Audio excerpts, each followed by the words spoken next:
I am calling to order the regular meeting of the Ojai Planning Commission for January 15th, 2020. Members of the public wishing to address the Planning Commission on items appearing on the agenda, and there are plenty of those tonight, are requested to complete a speaker's card. I hope you all have done so, and file it with Sherry, the Secretary to the Commission. The cards are available in the lobby. Speakers should state your name and address for the record and limit your comments to 3 minutes or less. Comments must be directed to the Commission, not the audience, and while the Commission is in session, all in attendance are expected to maintain order and decorum. I'm going to pull that. And obey the orders of the chair. I love that part. All right. All right, first of all, Sherry, can we have a roll call, please? Chair Quillisi, Here? Vice Chair Nolan, Here. Commissioners Powers, Here.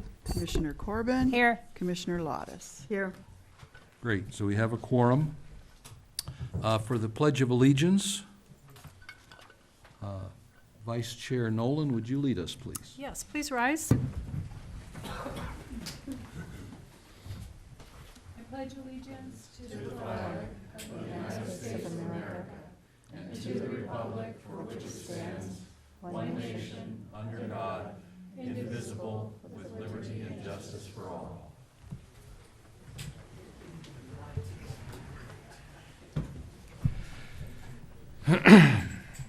Okay. Next on the agenda is public communications. That's the time set aside during the Planning Commission meeting for members of the public to address the Planning Commission on items of city business other than scheduled agenda items. Excuse me. Matters raised at this time, 4, okay, may be briefly discussed by the Commission and will generally be referred to staff and/or placed on a subsequent agenda. Under state law, other than for emergency items, no action can be taken at this meeting. I have no speakers cards for non-agendized items. Is there anyone in the audience who wishes to speak on a topic that is not on the agenda? Okay. We'll move on then to the consent item, the minutes of the regular meeting of the Planning Commission from December 18th. Recommendation is approved as submitted, and I'd like to know if anyone on the commission has any adds or changes to the minutes as presented. I have a question, or a comment maybe. So I understand the need for brevity on the minutes, but is this a kind of a policy? Is the council also being handled this way? Because there's not even like bullet points of the topic, the items that we discussed or requested. This was a So, change sometime a year or more ago. Well, it just seems like this such is, that it's people gotten would know who briefer. spoke, and Yeah. if they wanted to, It's get so the brief detail. that you're required to know anything. Yeah. You have to go to the video. Yeah. So I'm just raising it as something, is this really the way to go? Or are there instructions from above to not utilize staff resources on this way? I agree with you. It seems like if Sparse. it doesn't even seem like it's worth it. I know, I feel like Do it. approving these is like, well, okay. All right, so just say, listen to the video. that's I'm where just the raising it details as a are. question. Right. I would say staff's response to that is we can look into that a little bit further and kind of roll back what we've done in the past and how we've gotten to this point. Yeah, I think bullet points, just something to say, okay, Or This at was the least concern, this was the issue, The following that- people spoke for, or yeah. others spoke I think against. they do that if there's a member of the public That would probably be speaking. helpful for Yeah. anyone who reads the Anyway. minutes. That's all. I'm fine with the minutes as they are, but just raising that as something for the future. Okay? And if there are no other suggestions, I'll entertain a motion for approval. Okay, I'll make a motion that we adopt the Ojai Planning Commission minutes from December 18th, 2019. I'll second that. Very good. Any discussion? Sherry, can we have a roll call, please? Powers? Yes. Corbin? Yes. Nolan? Yes. Quilisi? Yes. Lottis? Yes. Terrific. Item 2, a public hearing on design review permit DRP 19-005 for the expansion of Condor self-storage, consisting of the construction of an approximately 35,000 square foot self-storage facility located on vacant property at 318 Bryant Street. I understand that we're Yes. getting a request for a continuance here. Right, so the applicant is requesting a continuance. Staff met with the applicant last week to discuss specific items and additional information. In that discussion, in that meeting, we also asked for the continuance specific to the March 4th, 2020 meeting. Okay. And without objection, so ordered. I think it's time we get to the big item, and we have an announcement that it came to us just this afternoon, within the last 3 hours or so, that the applicant has requested a continuation of this item, the 1440 Daly property development proposal. I don't know if it's to a date certain or a date uncertain at this point. At this point, it's not to a date certain. I think the applicant is asking for a continuation and for the opportunity to meet with and work through some of these issues internally and with due diligence. So that's the recommendation moving forward tonight. Okay. Now, because it is a public hearing item, I should also mention that this is a public hearing item, and I didn't want to step on your toes here, but we would need to open the public hearing. it's a for public hearing comment. item, we're going to have a public hearing. But those of you who may wish to wait for the notice that says the new date certain on which we will take up this topic, you may choose to speak tonight, or then, or both. It's all up to you. I have a large stack of speaker cards, and it's up to you whether you want to speak or not tonight.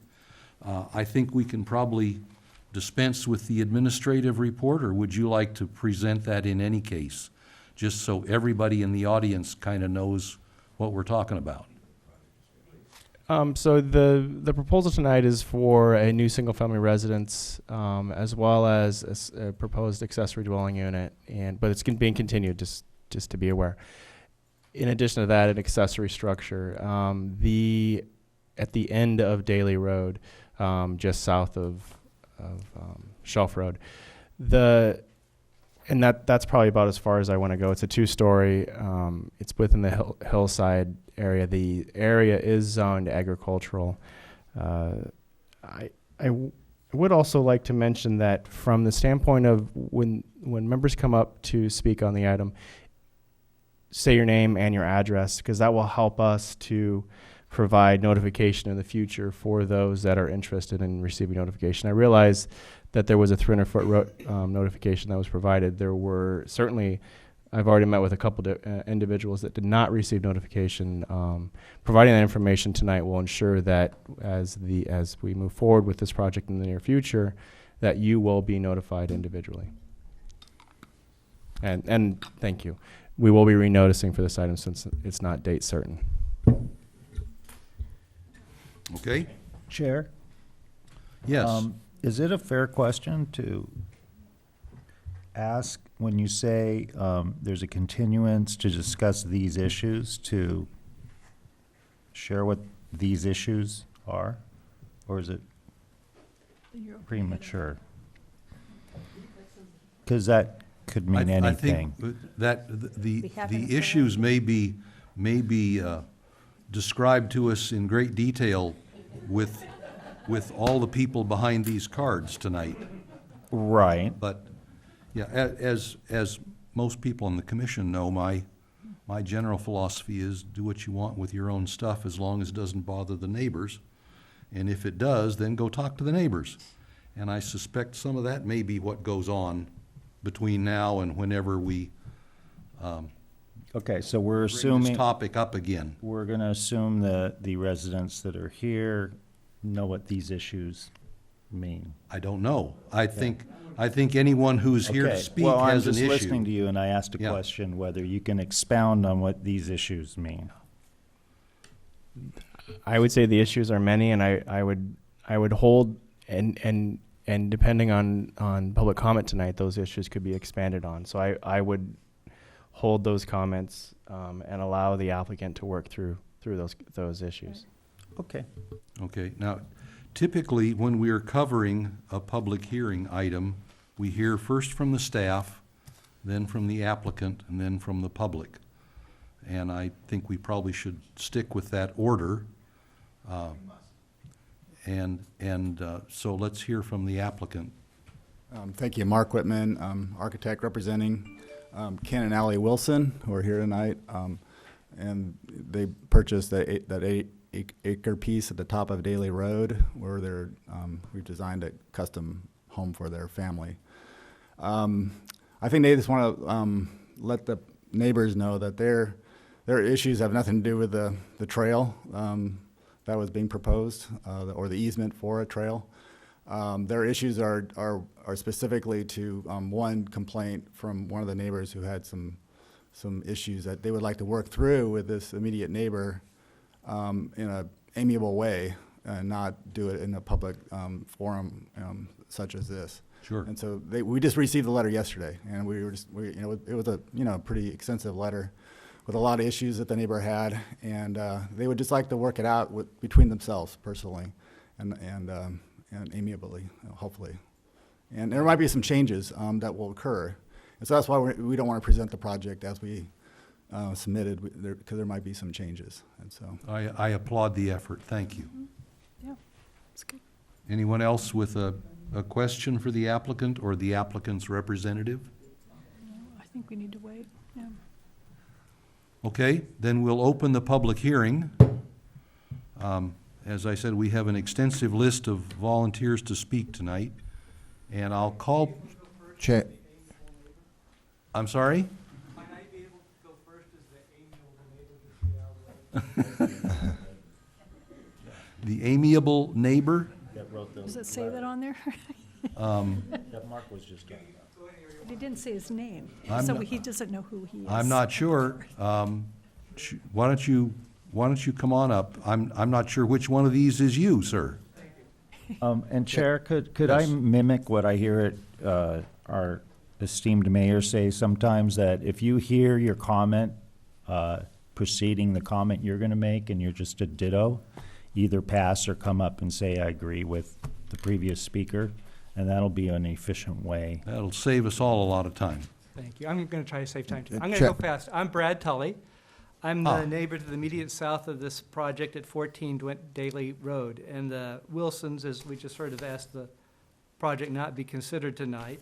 It might be a bit awkward for those who are here to know what to talk about because they're hoping probably to, be here only once, but everybody's going to be heard. In light of the request that he's made, I think it's not going to be fair or effective for me to attack the particulars of his project or raise all the issues that I otherwise would and Mhm. intend to get heard on eventually. Many people here know I have concerns and they know what they are. And I've already made numerous written submissions, which I've now shared with the Wilsons. So we can have discussions. We'll come back here, work it out here too. I'm not sure what will happen.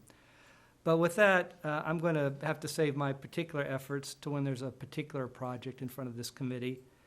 And I'll give the opportunity to speak on all these issues to the good citizens that are here before you tonight. Okay, thank you. Chair Quillisi, Mhm. if I might add, I understand that many people may be speaking on the potential trail easement or a trail extension, future trail extension. There currently are no plans for such a trail extension. However, we are researching. We are not prepared to make any sort of decision this evening. So there really won't be any discussion on our part regarding the trail. Since we're continuing the item, we're not gonna come Correct. to any We will decisions. We will continue researching, so we currently, staff currently has no position on the trail. But- Okay, but- the existence of an easement is one of the conditions of approval right now. Correct, and we And- will be revising our agenda And so we'll report. need to figure out whether it remains one, I guess. That is correct. Yeah, That is okay. correct. So with that, we would like to hear from the public. Absolutely. Okay. We have opened the public hearing. Next up is Gil Weber. And on deck, there's a seat right here at the front corner, front row, for the person who's on deck, and that would be Robert Duffy. Mr. Weber. Thank you. Good evening, Chair Quilisi and Commission. As stated, Gil Weber is my name. I live at 1220 North Montgomery, a couple hundred yards south of the site where Daly Road heads up the hill. I'm a relatively new resident to Ojai, about a year and a half. My wife and I have owned the property for about 7, 8 years. We moved down from the North Cascades of Washington State, a very small, remote area. One of the attractions that Ojai provided to us, led to our decision to buy the property, is it's still a small town, has a nice feeling in the sense that we can have an impact on our lives. And our particular neighborhood is extremely quiet, just a great place to live. I'm going to leave issues about the bucolic nature of the neighborhood to the speakers after me. What I would like to address and ask the commission to consider, though, would be safety and liability issues. Mr. Seibert was gracious enough to give me a few minutes of his time this morning, and he described to me that if indeed this easement comes to fruition, that the Daly Road section where it intersects with Montgomery, the top of Montgomery and Daly, would not be driven by people accessing Shelf Road, but that would be the beginning of the walking up to the trail, meaning that all the parking would have to be in the neighborhood. The way Montgomery and Daly turn into the upper section is such that there are two blind corners. I ride my bike every day with my dog. Sometimes I wonder, gosh, it would be a disaster if someone came around this corner quickly for me and my dog. Luckily, everyone drives slowly up there, but I shudder to think what it would be like if people were parking there in anticipation of using the trail. So I would just hate to see the city exposing itself to potential liability for accidents, which are bound to happen. The other thing I would just ask the commission to consider would be the alternatives to improving the existing trail accesses, specifically the one at Signal. My wife's an avid hiker and sometimes drags me along at half pace, but nonetheless, we have found that it's really easy to park at the base of Pratt Trail. And that particular section is pretty bumpy. There are a lot of potholes, but there's a lot of space for parking. And it doesn't seem that as if that is being utilized to its maximum capacity. And I can imagine if I lived towards the end of the trail, or end of Signal rather, that it would be pretty disconcerting and upsetting the way people tend to want to drive to the very end and get their parking place right there at the trailhead, even though they're heading out for a workout ostensibly. So my suggestion would be for planning to look at all that space above the, I'm going to call it a reservoir. I know it's not a reservoir. I guess it's just a drain. Catch basin, right. Thank you. In which people could park in a much less haphazard manner. It would remove congestion, or at least relieve congestion up at the end of the trail. You know, there'd have to be a little bit of work done on the surface, but a sign stating Shelf Road parking, go left, seems like there's a lot of space there that could be used, and hopefully then we don't need to even address this third access point. Thank you for your time.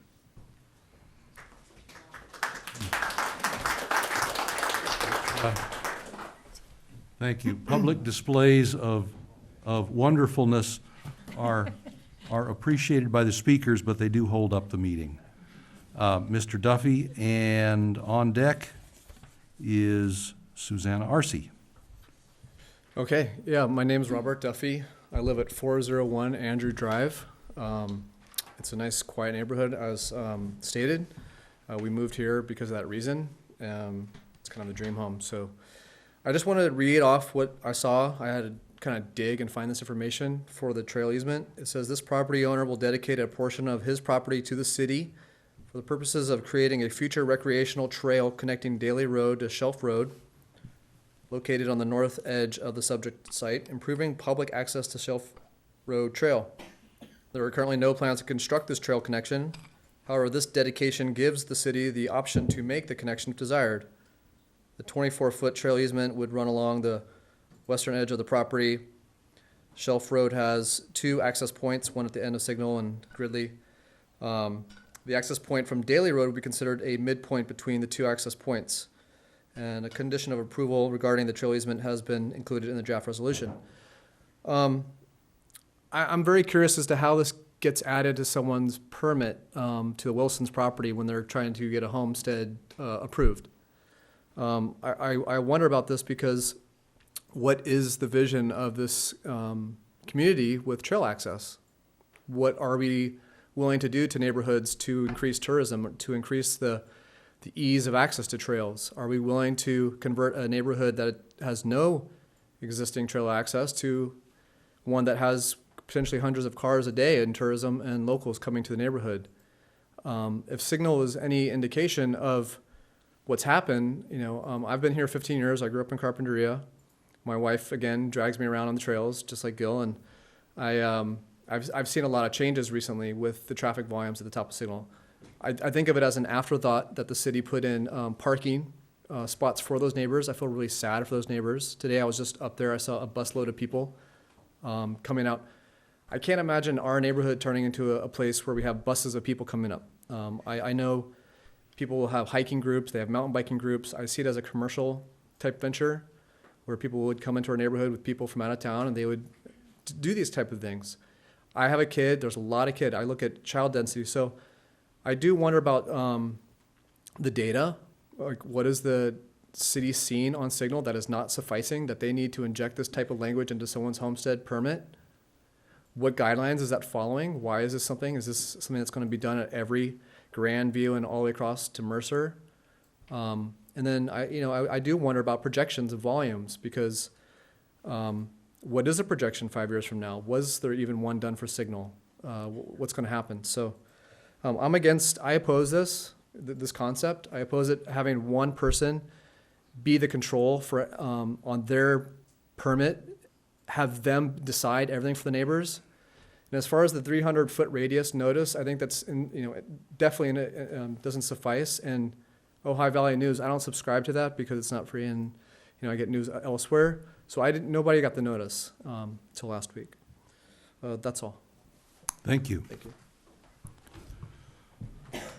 Ms. Arce and Mark Bodycomb, is it? On deck. And just to remind you again, for those of you that are not familiar with speaking in this venue, there are some lights up there on the dais in front of you. The green one means you're up and running. The yellow is a warning that you're near the end of your 3 minutes, and the red says you're at the end of your 3 minutes. So try to contain it in there. Thank you. Go ahead, My name ma'am. is Susanna Arce, and I live at 1317 Daly Road. My husband and I have lived in our home for 52 years. We've raised 6 children in the neighborhood. It's always been a very safe neighborhood. The road ended right past our house for many of those years. It appears this could change the safety of our neighborhood dramatically if the city is allowed to create a trailhead in our neighborhood. The residents of the neighborhood deserve to know exactly what the thinking is behind this plan and who proposed it. What is the point of the trail inclusion, and why now? Is it because they have the opportunity to attach this provision to a landowner's plan to build? Is there a precedent for adding new trail access within the city, or are they starting with our neighborhood? Has the city considered the environmental impact on our neighborhood? is there a significant benefit to the people of our community? The inclusion of the right-of-way, the access to the trail attached to the design review permit is nothing more than a bribe. You give us this access, and we will approve your plans to build, a quid pro quo. Is that what we can expect in the future? A sneaky ploy to implement someone's agenda without concern for the consequences? Our neighbors have worked together for many years. We've had fires, more than a couple. We've had floods. People know each other in the neighborhood. They take care of each other in the neighborhood. And you can be sure that we will stand together in this and any future assaults on our right to maintain a safe and peaceful neighborhood.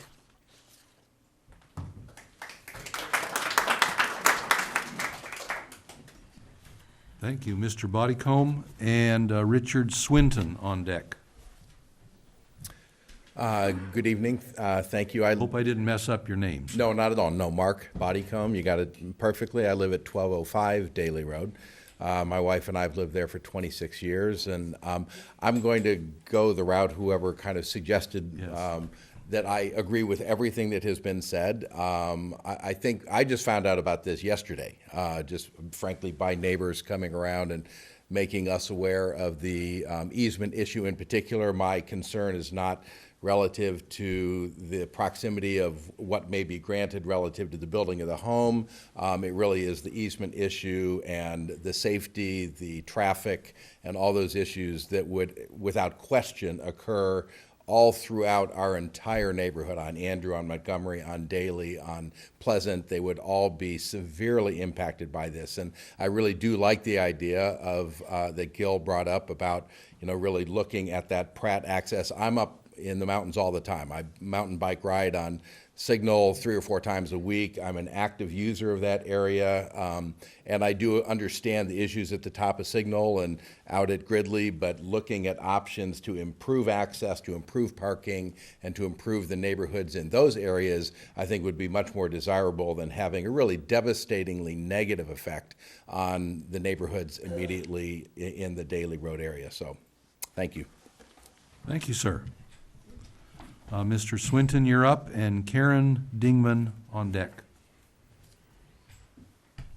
Yes, I am Richard Swinton. I live at 904 Daly, and I am primarily worried about traffic problems because 3 years ago in another county, I was hit in the crosswalk when I had the signal. So I'm somewhat aware of traffic issues. I too think there would be a great increase in traffic if there's an easement connection. But more than that, has anybody done any future studies about how traffic will or won't be affected? This is all kind of intuition about, I enjoy going up there. Well, that's true. That's a good reason. But it seems to me we need to quantify it. I mean, has anybody thought of maybe doing an advisory vote on the next election? I mean, is this primarily going to be for out-of-town people's benefit or other residents of Ojai? So I think we need to get some hard data about, do the people want this? Are people worried about traffic? And either do a statistical survey or put it on a vote or something. I just think there's a lot of this is not based on any hard data that anybody can point to. So that's just the issue on the easement. With regard to the building permit, well, we don't know what the issues are there, so I'm just focusing in on the easement right now. With regard to the easement and parking problems, when I was on Shelf Road 2 days before the Thomas fire, I have an alibi. It ends over on Gridley Road. Can we post a sign saying, you know what? We got a problem here. We're all full up here on the, you come to Signal to start this trip, but have you thought about just going a mile down there and Has anybody thought about Gridley Road as a alternative? I mean, I just don't know. And so those are my issues. Thank you. Thank you, sir. Ms. Dingman and Nancy Pearson on deck. Good evening. My name is Karen Dingman. I live at 1401 Daly Road. When you're coming up Daly Road, I live on the inside of the entire blind curve. I've lived in this house for 40 years. It's the house I was raised in, and I grew up in that street, and that's where my children play. Even though it is a quiet neighborhood, we do have a lot of traffic already on our street. We are not in any way blind to the fact that if we were to open a trailhead on our street, would become a parking lot. We have avid, I know I'm not supposed to address them, we have avid hikers and outdoors people all up and down our street. And we know from our experiences on Gridley and Signal what that would look like. And everyone has spoken to that, so I echo that sentiment. I also want to include with what I'm saying tonight, parking in Ojai has been an issue for a really long time.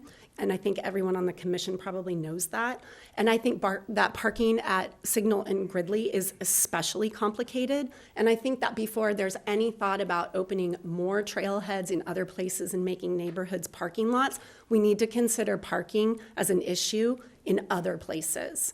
And we had some suggestions. We had a lot of people meet and talk about it, so if anyone ever wants to know what the Daly Road and the Andrew and North Montgomery people feel, give us a call. We have a lot of ideas. And also, I think it's important to bring up that we really weren't notified. At 1401, I'm one of the last people before you hit that upturn. And we had zero idea that any of this was on the table. We found out on Sunday night, and then in an alarmist way, we all kind of went down and tried to let everybody on our street know. And there's not a single person on Daly, Montgomery, or Andrew that was spoken to that said, great idea, let's open a trailhead. It just didn't fall out that way. So even though I know that the commission takes no stance on this evening, I think it's important to know that if this does come up again, there's an army of people from that neighborhood who will come in and will resist. It's not an idea that we're in favor of. Thank you. Terrific. Before we go to the next speaker, Joe, I think that the legal requirement for noticing neighbors is anyone who lives within 300 feet of the property line That of is the correct. project? That is correct. And since it's quite a ways up the hill, that probably would exclude most of the neighborhood. That probably does, yes. Yes. Yeah.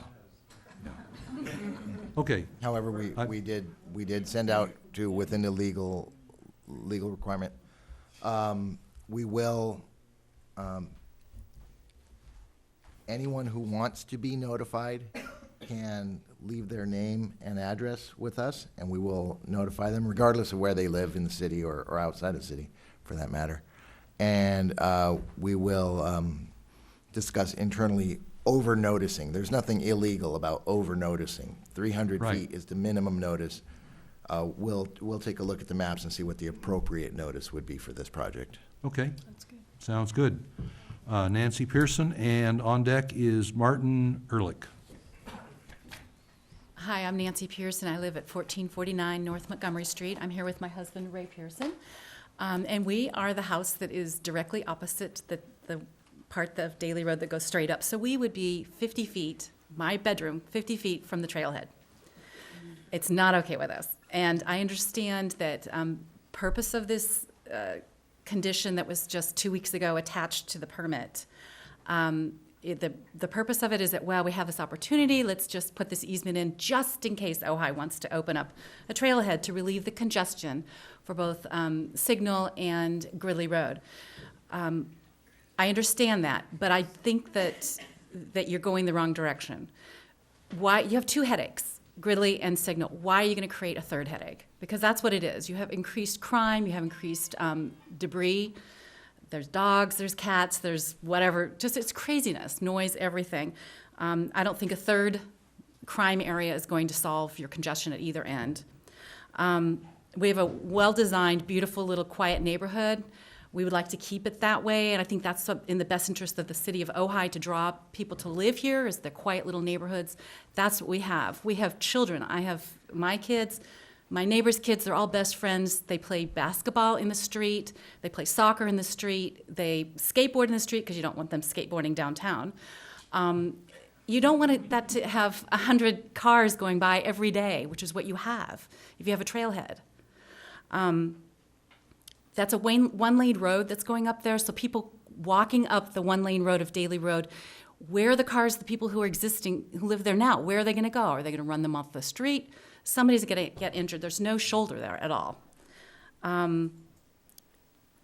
Let's see. The other issue is that just the fact that there's an easement for a potential trailhead will decrease the value of our house, the value of all the property there. I have a realtor friend who just submitted a letter to you all, Ann Williamson, and she talked about if there's a trailhead there, our homes could go down to almost nothing because nobody wants to live at a trailhead.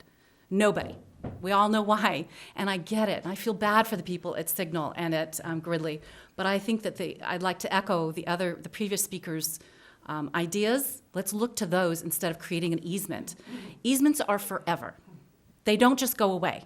So that those of us who have a house there, we're going to be up all night worrying about, is the city going to go to this easement now? Staff changes. You guys change. We're going to have it forever. And I think you guys need to remove that condition for the permit. It doesn't belong there. It's wrong, and it will make our lives incredibly difficult. It's there forever, and to get it removed is an incredibly lengthy legal process. So don't put it there in the first place. Thank you.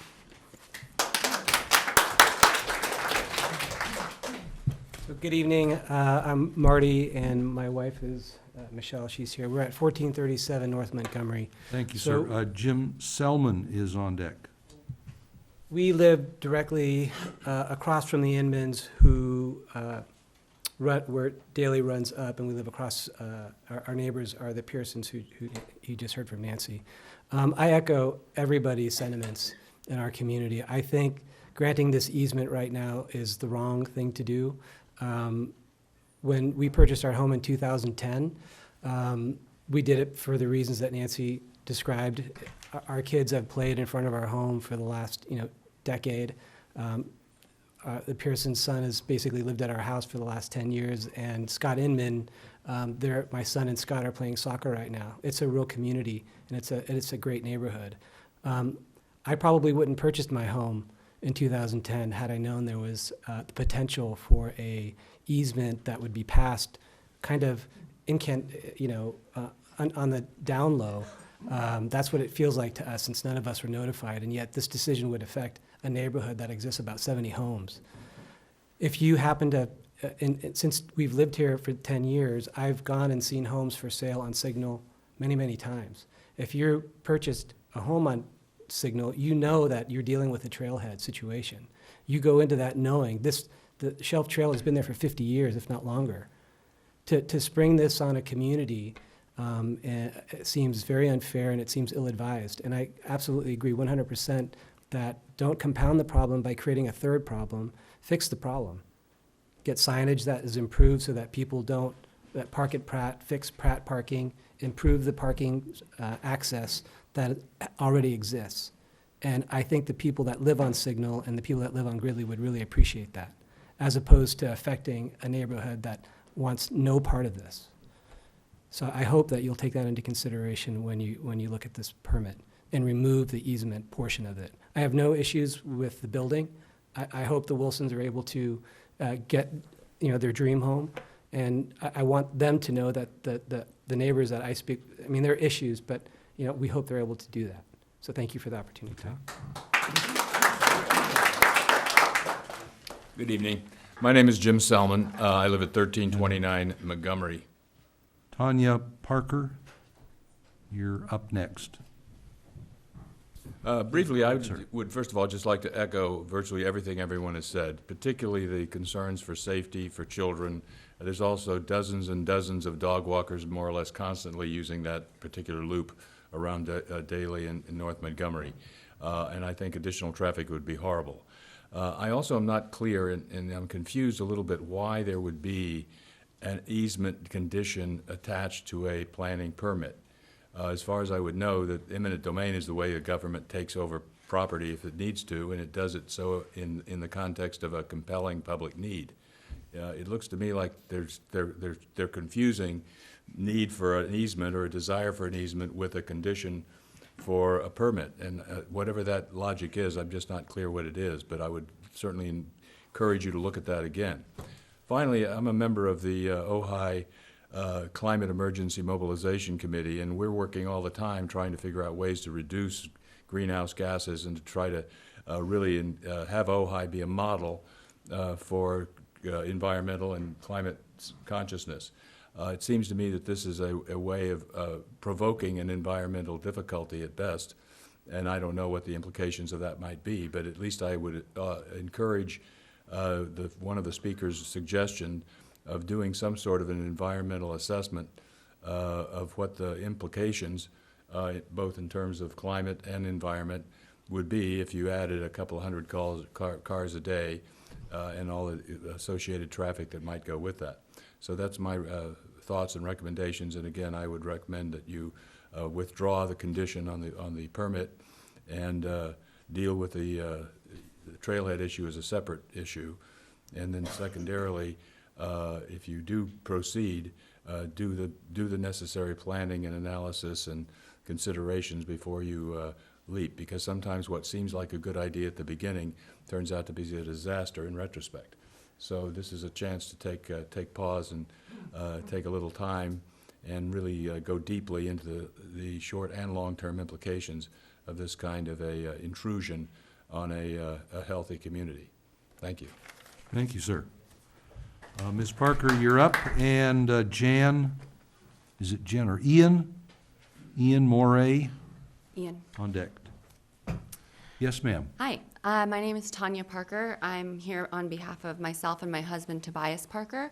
We are at 1414 Daly Road, so we are on the corner next to the Inmans where the street narrows and goes straight up. So we will be directly impacted by this trail access. I do have a few concerns about the permit, which I mentioned in my letter, but I'm friendly with the Wilsons, and I too hope that they get their dream home. And I'm here to speak about the trailhead access, obviously. I agree with Gil and Karen about the blind curves. I'm really concerned about the safety of that road. My dog is not the best and constantly runs in the street, and we've had some close calls. People drive really quickly around those curves who are not from our neighborhood. And I also am worried about the rest of the street with the traffic and how quickly people drive on Daly, because it is a wide street, and so you pick up speed because you feel like you can see. One thing that hasn't been mentioned tonight is that we do currently have 2 signs posted on Daly, North Daly, whatever we call it. One right at the bottom that says no trailhead access with directions to the 2 current trailheads, and then another one maybe 100 feet up that says no trail access. There is an error currently in Google Maps or Waze or whatever apps people are using, and my husband and I spend a lot of time on our front porch, and we sit there on the weekends a lot and watch people read the signs and drive on up the road already. That road is really narrow. Our neighbors' orange trees have been hit. Their fence has been knocked down by people trying to turn around. Somebody got stuck in a ditch and had to get towed out because they tried to turn around trying to get to the trail. So we are already experiencing a very minor portion of this. And those that don't drive up the road, we watch them park and walk up the road and turn around and come down. That is also a really narrow road, and so knowing people don't follow signs, they're going to park there anyways, and that provides the EMS access for those homes up there. And our concern is that they would no longer be able to access those homes with just one car parked on that road. I agree with Nancy about our property values. I'm actually a little bit embarrassed to admit this. I do have the ability, I've walked the Wilsons property, I have the ability to walk through my neighbors' yards and get to Shelf Road secretly. I am an avid hiker. I hike a ton. I'm outdoors almost camping every weekend. That hill is so steep that 90% of the time I drive to a trailhead and hike somewhere else. So even if we were to open up a trailhead there, it is not easy access. I don't believe a 24-foot wide easement is going to be able to address that because you're going to have to put in switchbacks for anybody to get up there. I actually will sometimes take my trekking poles, use them to get up, drop them, go for my hike, come back, and then use my trekking poles to get back down the hill. So I'm concerned about about all that, and I agree we didn't purchase a home next to a trailhead, and being an avid outdoor enthusiast, I never would. And also, we are directly impacted by this trailhead being right on that corner there, and we too were not notified, so we would like to be notified in the future. I don't think it's fair that the city could grant a perceived public benefit, but at the cost of an entire neighborhood, trading away our safety, our assets, and our quality of life belonging to dozens of families without our consent. So I do please ask you to seriously consider the neighborhood's concerns and take the easement off of the plan so that we don't have to live in perpetual fear of this someday becoming a reality. Thank you.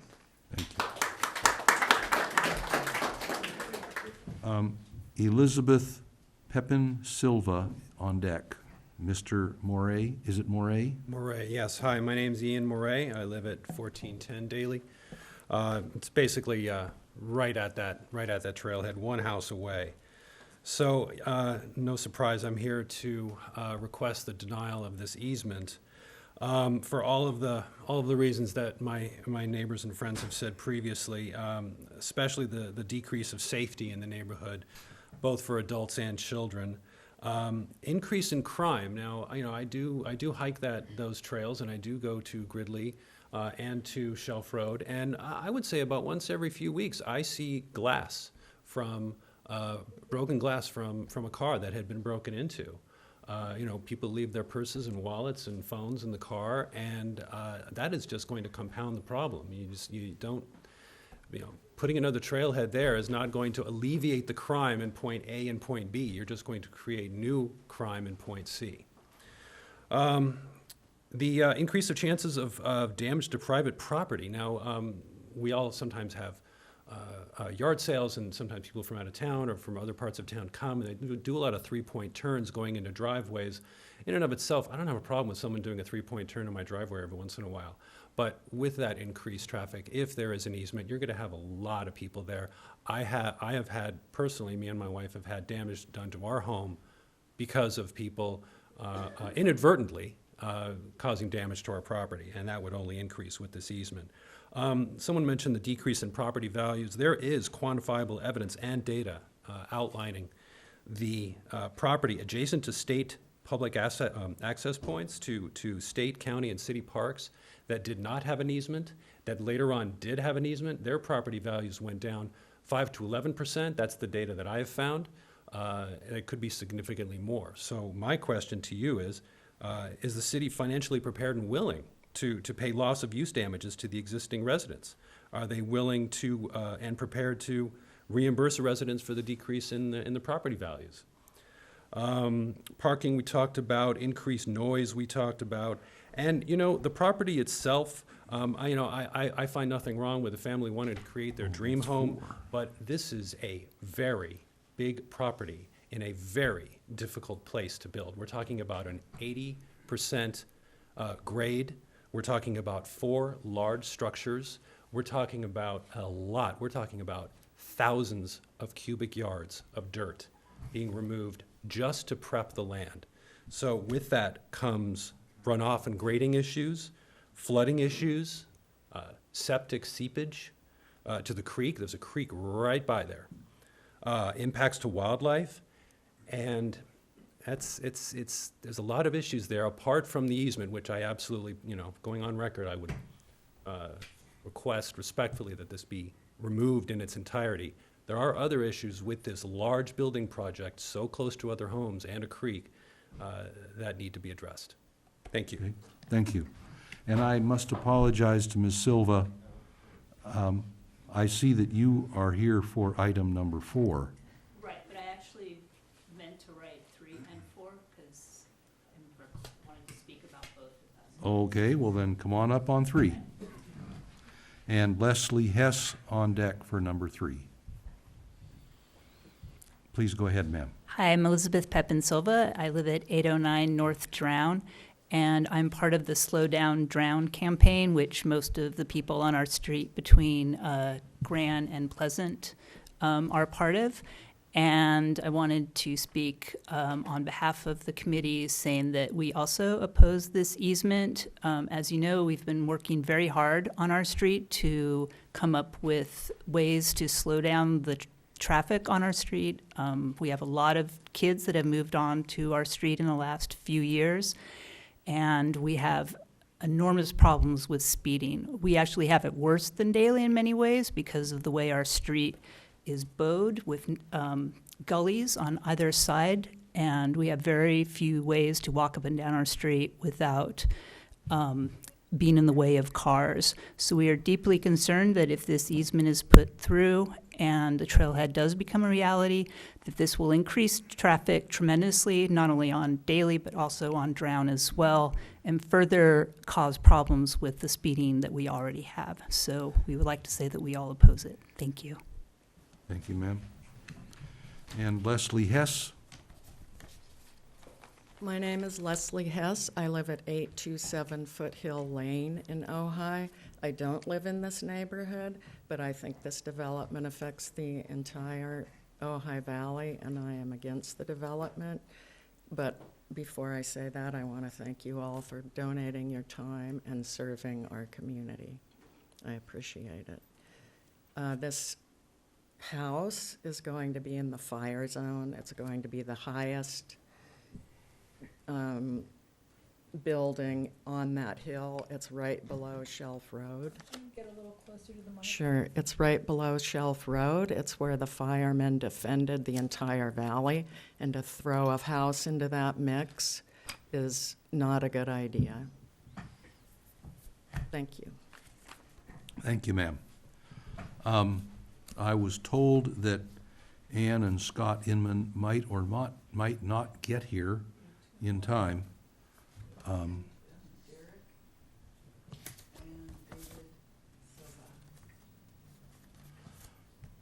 There's Elizabeth and David Silva, both marked for agenda item 4. And then there's Derek Foley.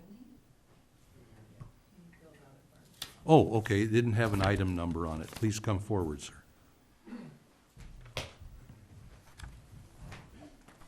Hi, thank you. My name's Derek Pulteney. I live at 708 Daly Freeway.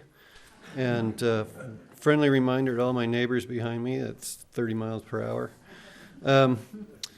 I want to take a different approach to this. I come in peace.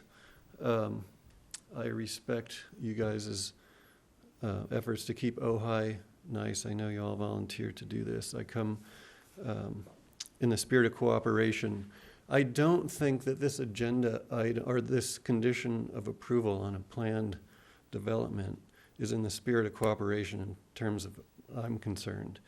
I actually think whoever threw that condition of approval into this mix should be ashamed of themselves, and whoever saw that on the planning commission and didn't think to restrike it should also be ashamed of yourselves.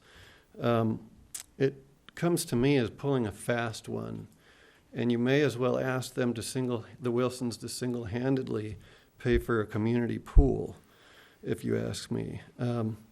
So dangling plan approval conditioned on the Wilsons agreeing to your desired trail easement put the Wilsons in a completely unfair position in the neighborhood, and it is an inappropriate way to do business in any community, let alone this one, particularly in this case because it impacts so many more people than just the Wilsons, their immediate neighbors, and those of us like me who live not as far away as Foothill, but pretty far away.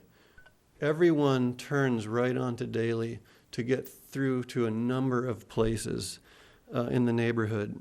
And I knew when I moved in that my kids could never play in the street. They can't. I've seen tons of animals get killed. My former neighbor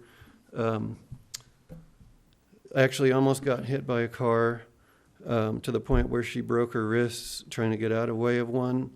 I know damn well that at least 10 to 20 people a day go at about 60 to 70 miles per hour to get further up Daly to their neighborhoods. And that is kind of unsafe to begin with. I'm a little hypocritical here. I provide trails to communities for a living.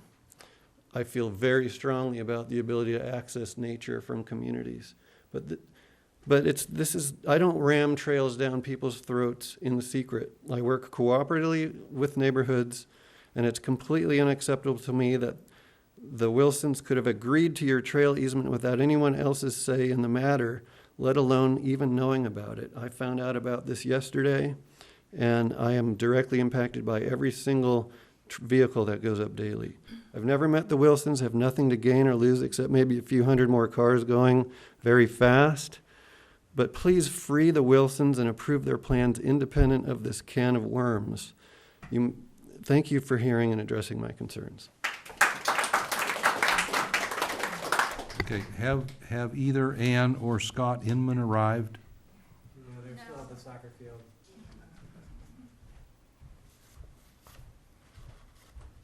I'll take that as a no.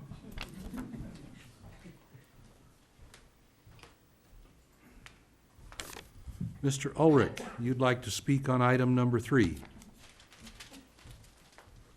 Thank you. Chair Quillisi, members of the Planning Commission, is the volume good? Everybody hear everything? Staff?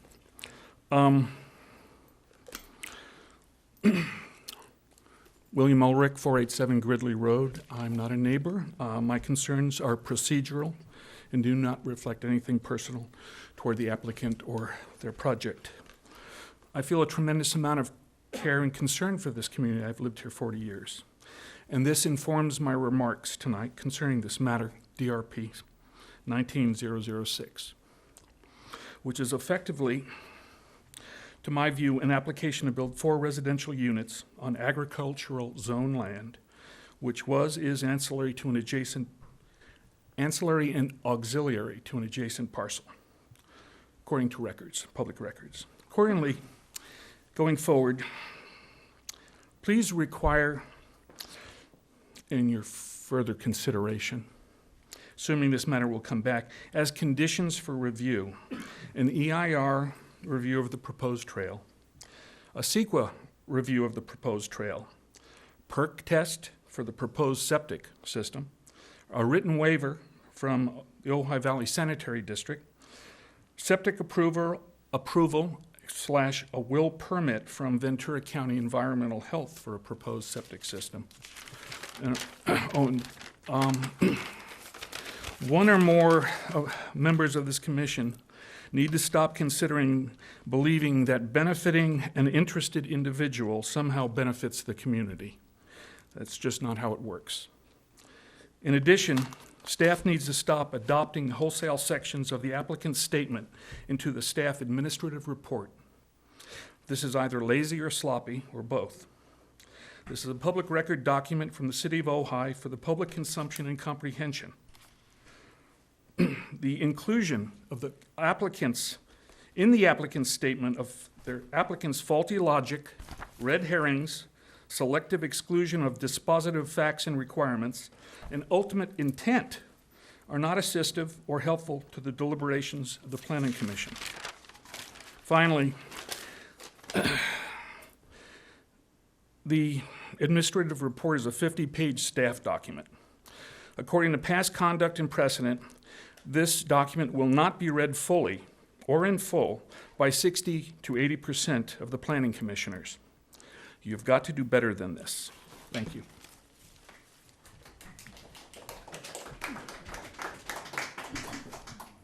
Okay, barring the Inmans showing up, and we're not sure when that will be, I think it's probably time to close the public hearing on this item.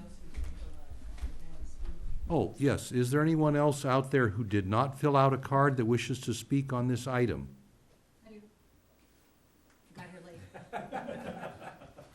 I just want to say. Please introduce yourself. My name's Elaine Aliberti. I live at 1406 Daly Road.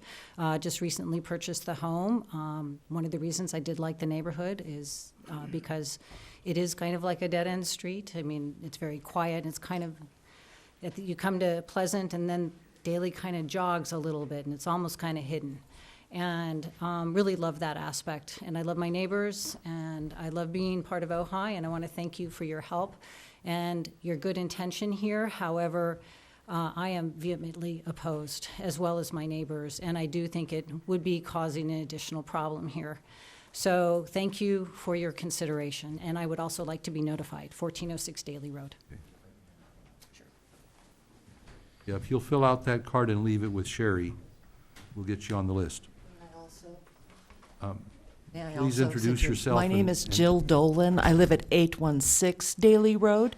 I also found out about this from somebody going to door to door. Thank you. Hello. I would also like to be on the list of people notified, because even though I live in Please the fill out a low card down, with your name and address, leave I it will. with Sherry. Thank you. Okay? Any other takers? Yes. Please introduce yourself and give Sherry a card so that you can be notified. My name is Kent Campbell. I live at 1318 Daly Road. I have called the Daly Ranch Estates my home pretty much my whole life. We moved up here from Los Angeles in 1961. I lived on the corner of White Oak Circle and Red Hill Road, which is about 50 yards east of the top of Daly Road. I hiked those mountains all my youth. And they're beautiful mountains. They're pristine. I don't have any objection to the applicants building a home on that 8 acres. I don't understand why there has to be 4 buildings. I believe it's just 2 people. I don't know why they have to be 2-story buildings. A low-profile building is much more attractive than a big wall, 2-story buildings, and they're trying to build 3 or 4. My objection is mainly to what it's going to do to the view that I look at every day and that the rest of this valley is going to have to look up to forever.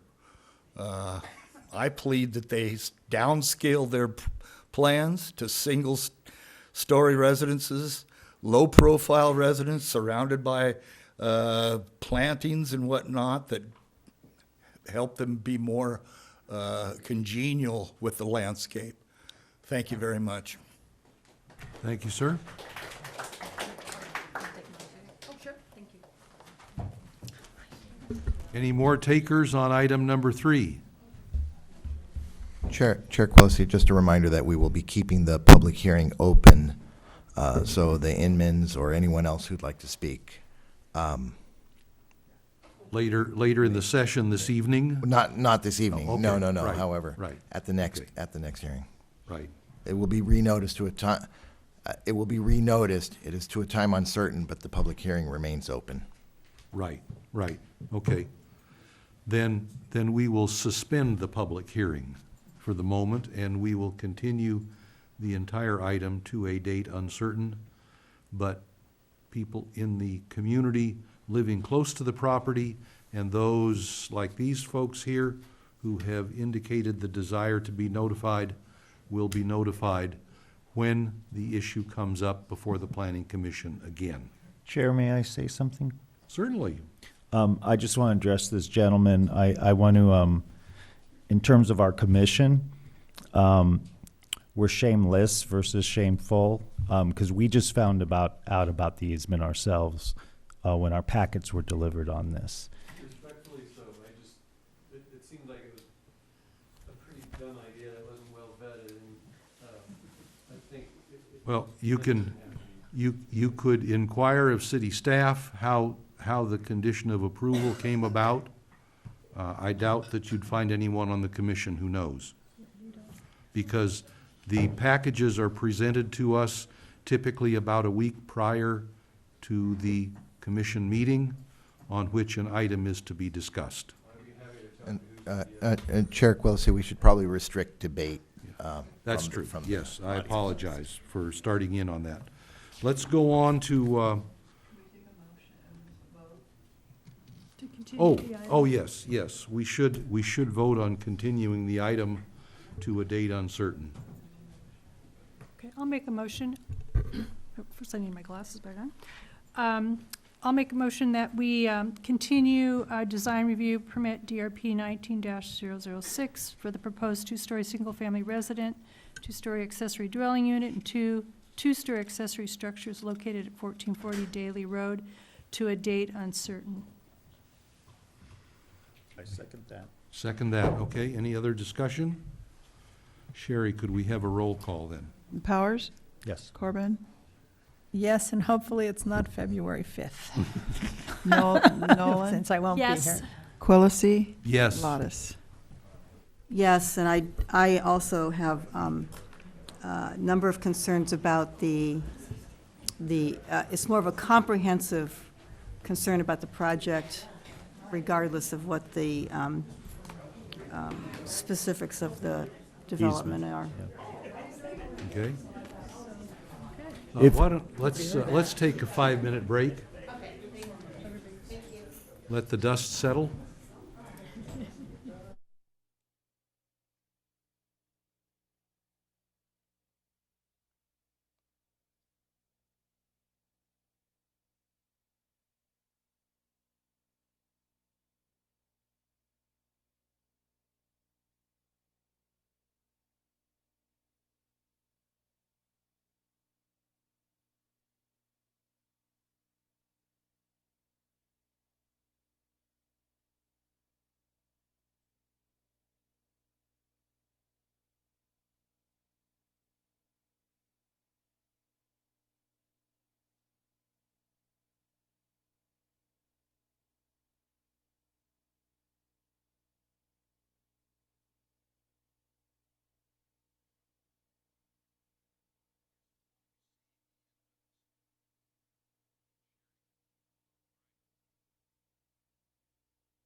Next public hearing item, the animal keeping ordinance.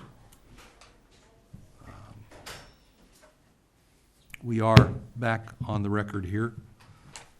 Could we have a report from staff on the animal keeping ordinance, please? Yes, thank you, Chair. Lucas Seibert, Community Development Manager here with the City of Ojai. Just a brief presentation. This is the third time that this commission has seen this item, and it has evolved, if you will, over time into the standards that we see as a draft ordinance tonight. Now, the commission is a recommendation body regarding this ordinance, so it will be going to the City Council in the future, barring the decision for commission tonight. Right. If we approve of all this stuff, we don't rewrite the code. We ask the City Council to do that. Correct. Yeah. So in terms of background, this item did go to the City Council for consideration at that point in October of last year. City Council brought it to this commission for discussion and for the development of the standards that really you're seeing tonight. The Planning Commission reviewed this item on 2 separate occasions, once in November and then again in December. In December, I believe it was December 4th, the commission asked for staff to come back with a draft ordinance. That draft ordinance is attachment to the packet, to the agenda report that you see tonight. The revisions that staff has made tonight are minimal, and I say minimal because the items and the discussion that took place at the last meeting, revisions were made at that point.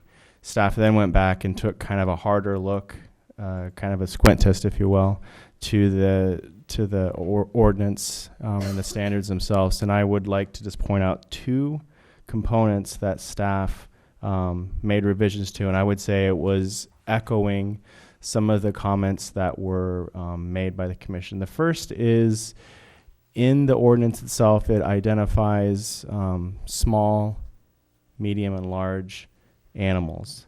Within that, there was certainly a lot of discussion regarding size, to the size of the lot as it relates to the number of animals that you could potentially have. We were bringing up lots of different examples from a scenario standpoint, so we thought, why not build into that code those examples? For example, X, for example, Y, for example, Z. So now you see that within the code. That wasn't necessarily something that was discussed moving forward, but we thought that in the spirit of the discussion, that made sense. The second was the standards themselves, and I would point directly to, if we could, through page 3 of 5 and page 4 of 5. So at the bottom of page 3 of 5, within Exhibit A, it states, and I'll read it verbatim, the keeping of large animals, and it's section 10, I'm sorry, I want to make sure that we're all on the same page here, section 10-17.090, which says animal keeping standards. It's subsection B, which reads, the keeping of large animals shall be allowed only on lots zoned R04, R02, R01, R half, A, and OS, with a conditional use permit. Now, we've added two wrinkles there. One is the specific use areas in which the zoning in which that type of use or this specific standard would be allowed. And the second is the requirement for a conditional use permit for the open space area or the OS area. That is true also if you turn to the next page at the top. We have done the same thing for C. That wasn't discussed, but from a clarification standpoint, staff felt it was necessary that language be inserted. So with that, staff does recommend approval to move forward to City Council regarding this matter.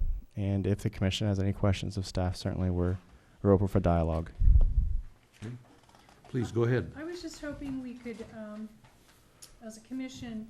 Your microphone, please. Oh, thank you.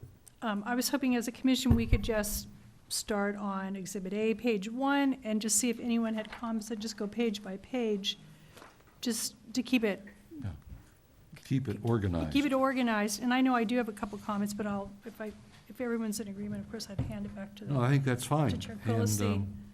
And anyone have any questions or comments on the whereases on page 1 of Exhibit A? Well, first of all, Or even just in the staff notes. Staff. yeah, in the staff report, any Report. questions at all for staff? Yes.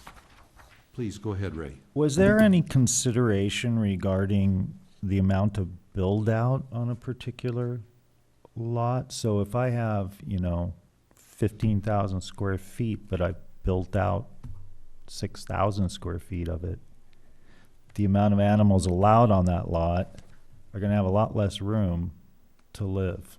Right. Instead of using each of the individual buildings or lot coverage, if you will, we looked at the site as a whole, so the lot itself, and whether or not that then dictates the number of animals versus. I know there was that discussion. I think we've had it actually at both of the meetings for Planning Commission. Because the reason I asked that, because when, like, number 1, the humane treatment of animals, I'm looking at page 2 of 3. If they don't have enough, if the lot size is large enough, but there's not a lot of room for the animals, then is that really humane treatment of those animals? If we're not taking into account Right, and the built-out space. I think point well taken, Commissioner Powers. I think the point to look to is the lot size itself, and I know there was a lot of discussion as a framework or a foundation for what makes the most sense for that lot size to begin the discussion on the number of animals, whether they be large, small, or even in between the medium that we're looking at here. The other thing that I would point to is we as a city have development standards already in place in terms of maximum lot coverage. And I think that still comes into play in this scenario. So I think that's something to be aware of and think about. Right. And then wouldn't the setbacks, you've got setbacks for structures in relationship to the animal care. I think there was a setback if you had a certain type of birds. And then, a 50-foot distance from the house to a structure. So I think by the time you put all of that together,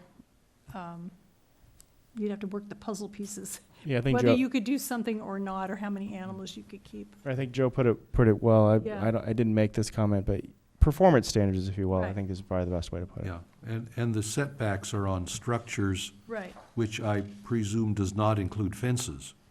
You can put a fence around a corral and put it closer to the property line than the setbacks that are called for in here? Correct. Right. Okay. Any other questions or comments on the administrative report? No. Okay, then we have a 2-page header, let's call it, for the resolution recommending approval of a text amendment. Any questions or comments on that? That's attachment A. And then we have Exhibit A, which is a 5-page proposed amendment. I guess it's a text amendment, right? Anything on page 1 of 5? No. All right, how about 2 of 5? I have a comment, but, all right.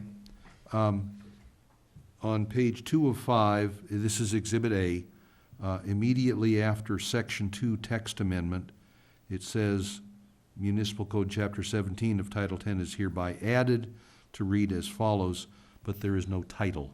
There should be a title there before Section 10-17.010. And I presume it would say Chapter 17, Animal Keeping, but I don't. Leave That's a that. good point. That's a good leave point. that to your We need it. discretion. We do need a chapter.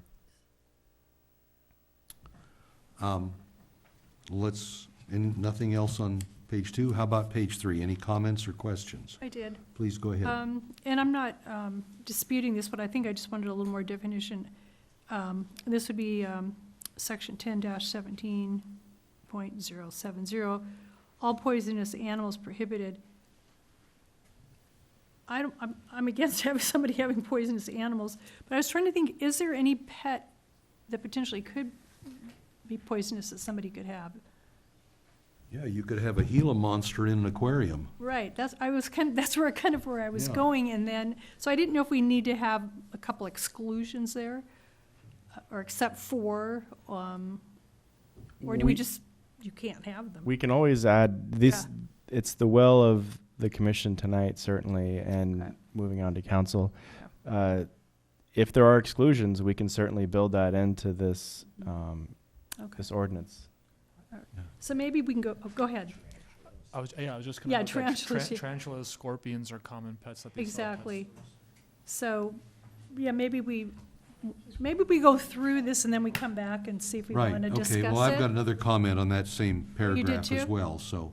Do you want to make your? No, please go ahead. Go ahead. Okay. So then the next question that I had was section 10-17.090. This is the animal keeping standards. And the first one, letter A, it says no more than 4 adult dogs and 4 adult cats may be kept in any residence. And I question that one. I know some very responsible community members responsible with their pets who have 6 dogs. They might be all small dogs, but I don't know if I agree with the 4 dogs and the 4 cats.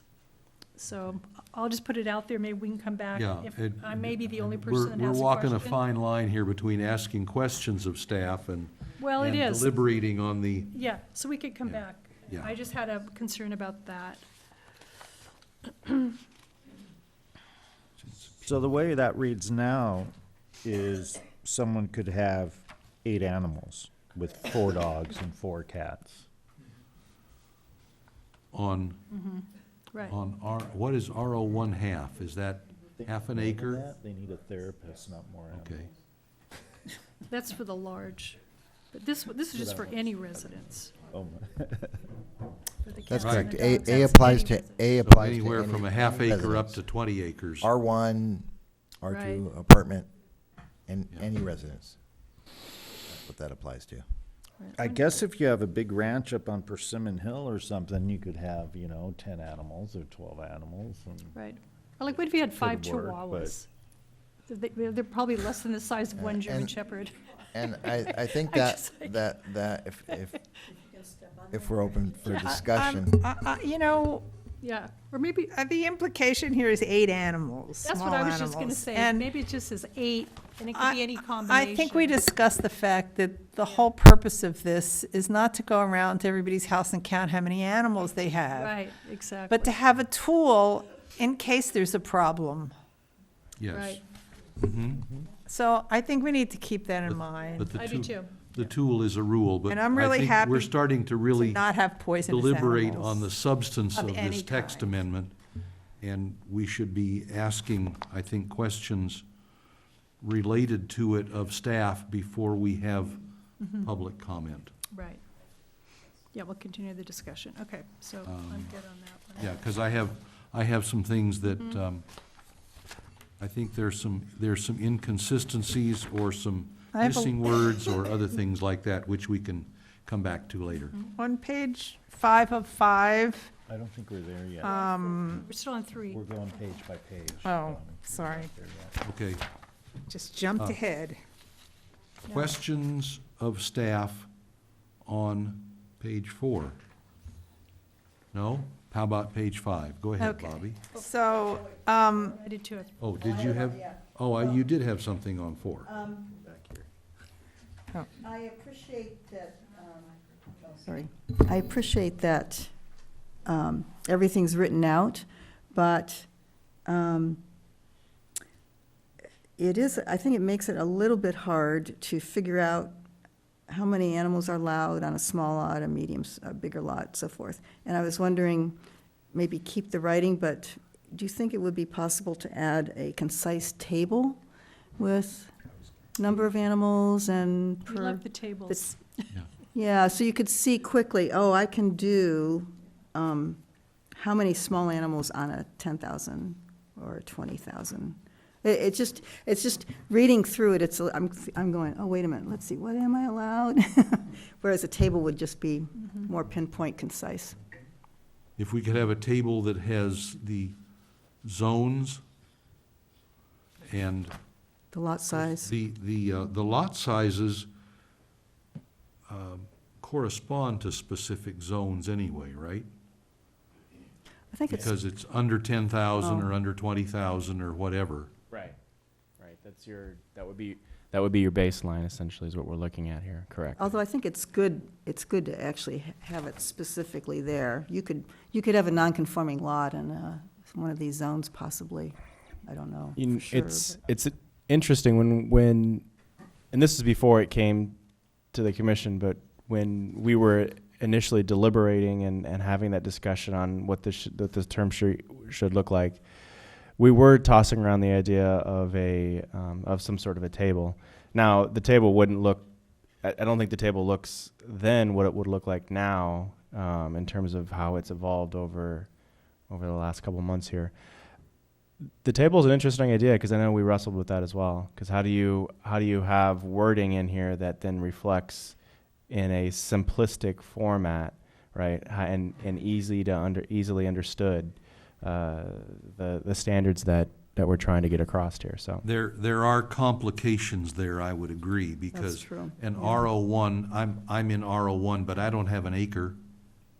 I'm less than an acre, and so,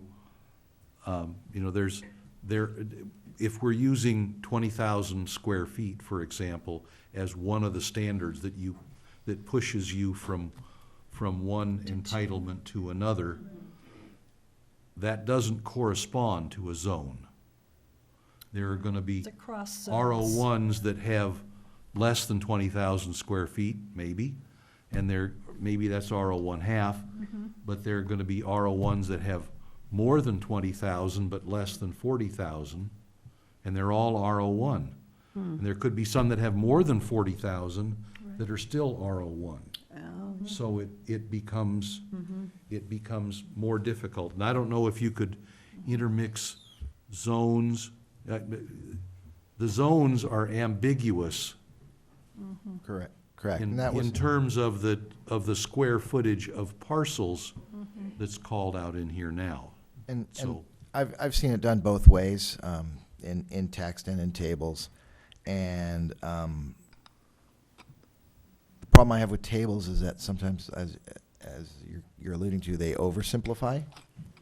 And someone goes to the table and goes across and goes down and says, I can have 5 horses. Well, no, because these are the and- exceptions. and, yeah, that And That becomes very clear in the text that's here. You could be both under or over, you could be under or over a specific limit and still be in the in same the zone. particular zone. And we think the text is pretty clear. It does force- Tedious, but it's certainly Yes, and it clear. does force people to Agreed. actually do the reading, to do Yeah. their. So, Getting people to do reading is a good thing. and that, I feel the same way. Okay, more comments on page 4? Yeah, I actually had a combo of item 0 on page 4, and then item R on page 5, and this has to do with the setbacks. Item O is what, Yeah, item O, and this is no more than 3 large birds greater than 6 inches. That's item O. But basically, it says this is just kind of a question or clarification. Outside enclosure shall be set back a minimum of 10 feet from any adjacent property line.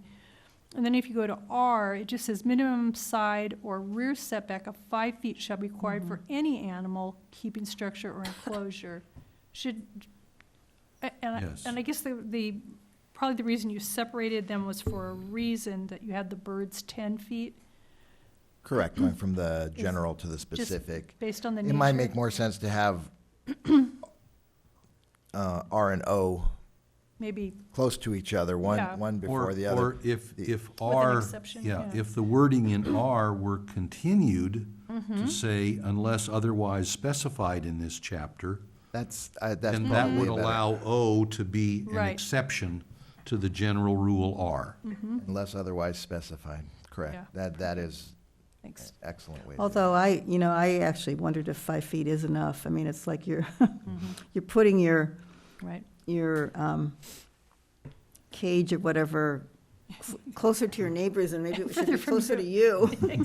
There there is a standard also, again, as we discussed performance standards, I believe it was 50 feet from any residence. Where did we? Except the owner's residence. Except the owner's. So that's. Oh, is that in there? Yes. I missed it, Yes, okay. it's 50 feet from any residence other than the owner's residence. K. So even though there's this 5-foot setback for That's large animal containment areas, yeah. large animals. I mean, So that's a setback of sorts. I mean, I'd go for 10 feet. Let me just make it uniform. Well, we I can, agree with that. we can 10 feet. Discuss that. deliberate sorry. that later. Yeah. That's on the next page. But we'll put Yeah. a, So what about the roosters, though? Did we actually agreed to a rooster? We did at the last meeting, Okay. the commission We took a vote. overall agreed that what rooster a wild keep. commission we I don't think are. we were all agreed, but if it was a majority, it's okay. Yeah. The commission as a whole. We thoroughly discussed it, though. Okay, Vetted. all But, right. when staff was drafting the ordinance, we thought, well, it's okay to have roosters, but maybe we should just keep one rooster per Right. lot, so no one will have. That's all you need. Yeah. Well, what One- about, I One did happy run into a rooster. situation at another city where someone was keeping fighting roosters. Yeah, we don't and want they had several, so, it's. what if Unintended we consequences. limited roosters to larger lots?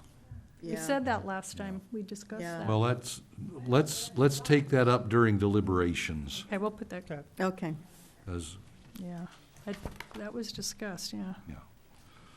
okay? Then, we'll open the public hearing. I had a question Oh. on page 5. Oh, you do, I'm sorry. Under manure management, item 2 on B, is that supposed to be a designated portion of the property or a designed portion of the property? Okay, that's what I thought. Good. Spell check wouldn't have picked that up, so. Right. Yeah, I have some more of that. I figured I'd bring it up later. Yeah. I also had a question about the same item. And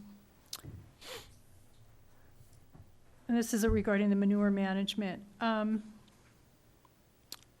just figuring out how I want to state this. Give me 1 second here.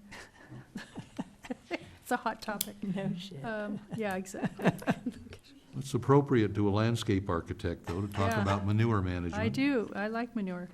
So basically, it's number 2, a plan regarding the location, frequency, and handling and disposing manure must include, so there's storage. Are these options? Are A, B, and C options? In other words, if somebody, let's say someone had a horse, and that was the only animal they had, and it was on a large lot, potentially they could compost that manure and eventually put it back in the soil and not have to haul it off. Are we saying that depending on the quantity, or no matter how much you have, how many animals or the quantity you have, you could do one of those 3? I was a little confused about that. Right, so through the zoning clearance, because these manure management plans would be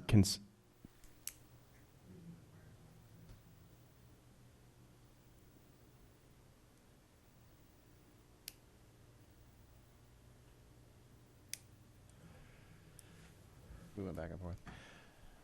The wording on We- the face we- of it says right, you have to have all 3. We went back and forth on whether or not we were going to require a zoning clearance. At the end of the day, it was determined that we would require a zoning clearance for this, and that's really the crux of what we're looking at here. Yeah. These, I mean, it is the triggering mechanism is the large animal one, Right. right? And that's when we start looking at how detailed. This is kind of a these are, you could almost see these as guidelines, but they're built into the code for a purpose. So that gives staff the opportunity to say, these are the things we're looking for what exactly are you wanting to do in terms of your property, right? Okay, so you could come in and with your plan. Precisely. It's on a case. It'll end up being on a case-by-case basis, but Okay. it gives us something so that we Mhm. have Okay. something in the record. A basis Okay. for discussion Good. at the There's a- beginning. I think that's There's probably a better way to put baseline it, sure. and, Yeah. you know, okay, that works for me. Okay.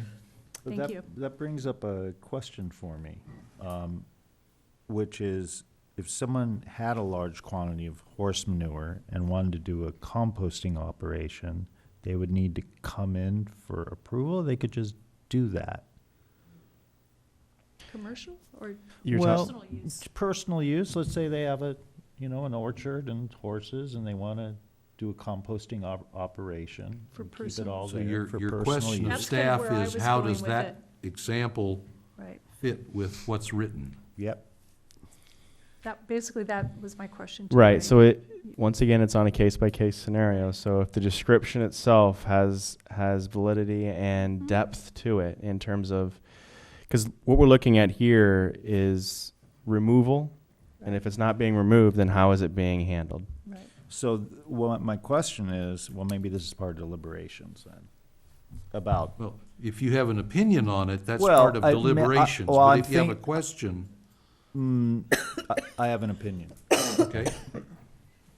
All right, then we'll hold that We'll hold it. to deliberations. We'll come back to that one.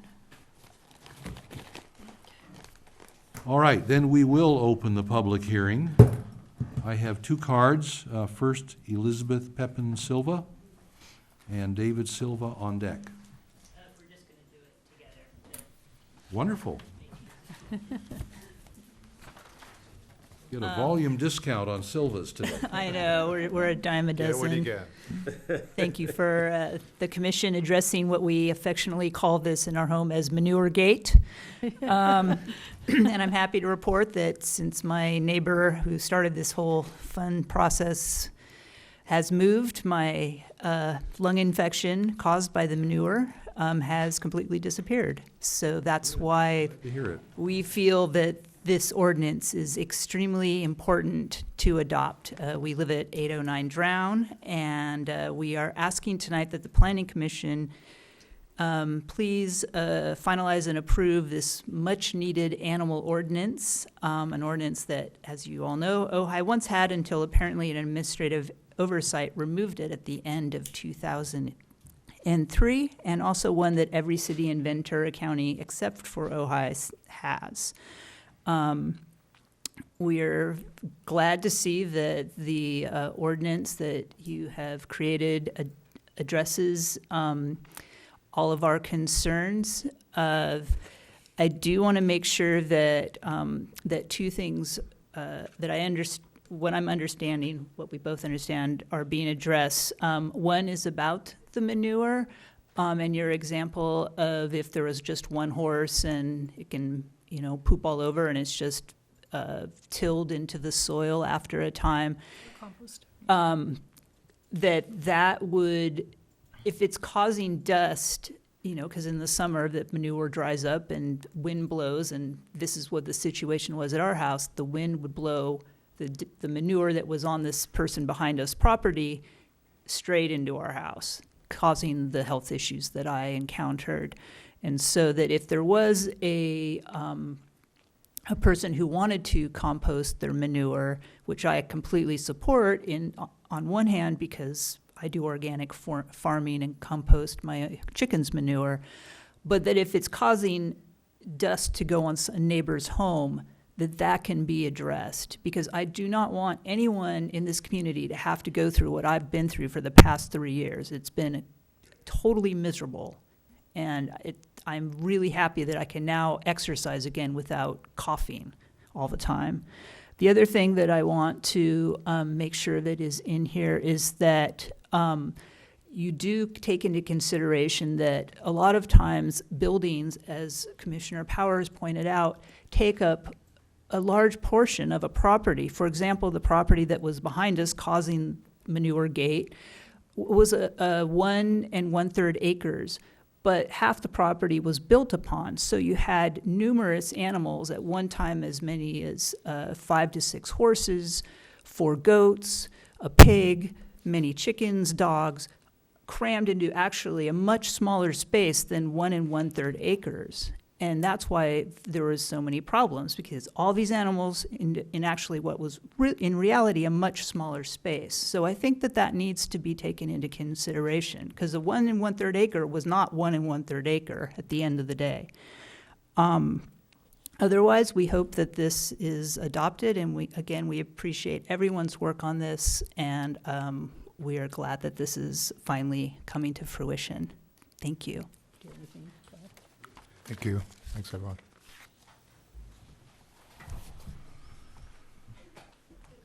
Is there anyone else out there who wishes to speak on item 4?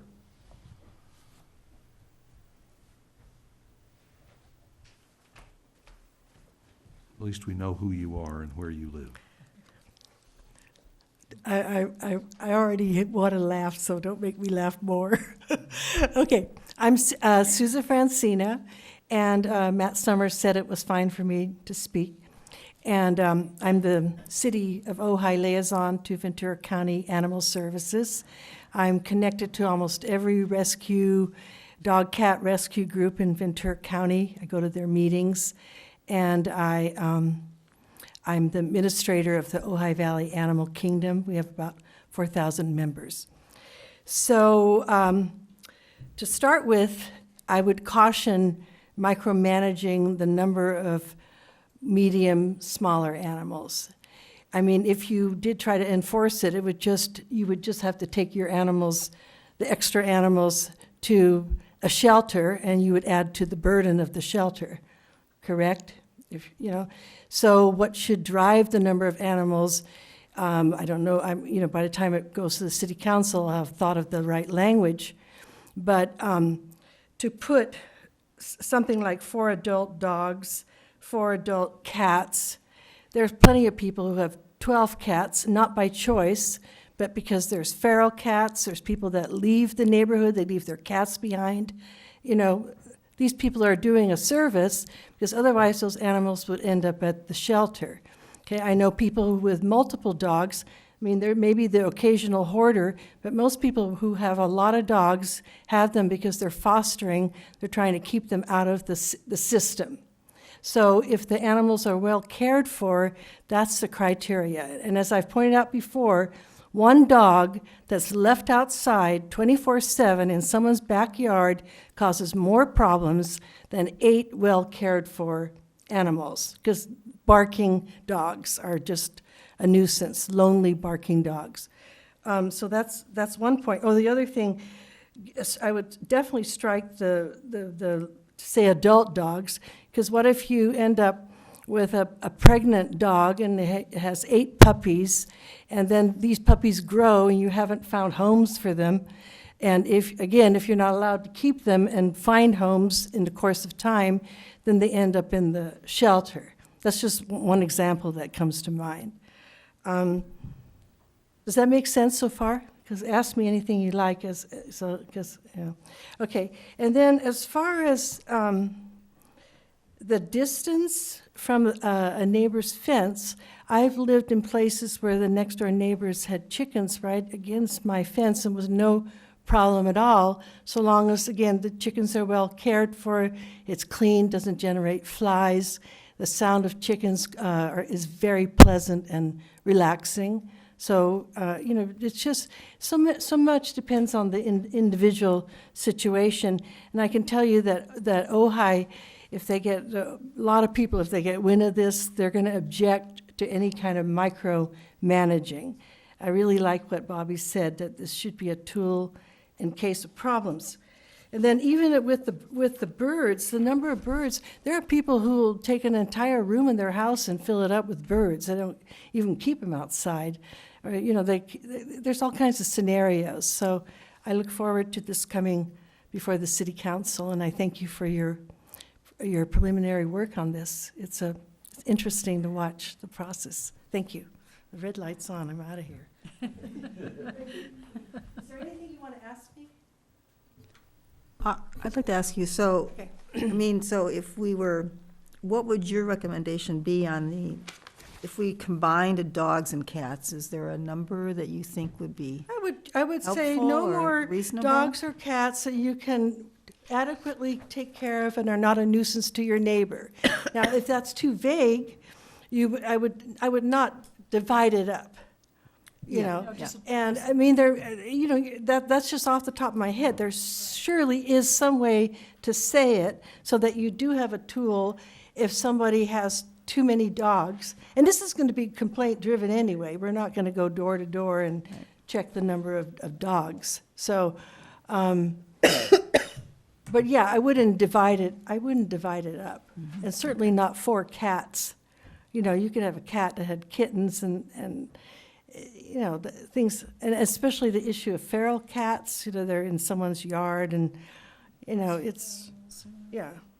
And the adult part, no more than,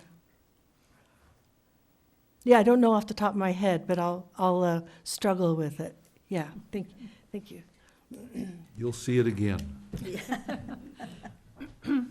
If we approve recommending anything. Is there anyone else who wishes to speak on this item? Then I will close the public hearing, and we will devolve to deliberation by the commission. Who'd like to take this up first? Ray? Yeah. First, I want to commend the Silvas for coming forward several months ago and instigating Manuregate.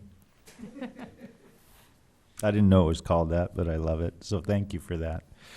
And yes, I'm on page 5 of 5, 10-17.110 about the manure management and just to talk about composting and whether we want to embed that as an option. I know this is complaint driven, yet at the same time, it also informs people of an option they may have never thought of, or even giving their manure away to someone that composts manure. I don't know, somehow. Well, that's collecting it and taking it off-site. Yeah, but so that then may not be an approved Class 2 or better landfill. So, right. So let's take the taking it away, but just on-site composting. Yeah, that was my original thought. And if you're going to come in and you're going to have to get a zoning clearance anyway, and you'd come in with a plan, you'd say, I have this, you'd quantify it. I have this many animals, put the projection of how much manure is created on a daily basis. This is the size of my property. Of course, that's going to be on there. And this is how we want to keep the manure on site. We're going to be doing a composting system. You could designate it on the plan, on your site plan when you're coming in for the clearance, what you're going to be doing, how you're going to be doing it, et cetera, et cetera. So in other words, you're demonstrating that it's going to be handled correctly. It's not going to be causing any problems with leaching or dust or smell or flies. So as long as you had a plan, I would think you should be able to do it. It's Right.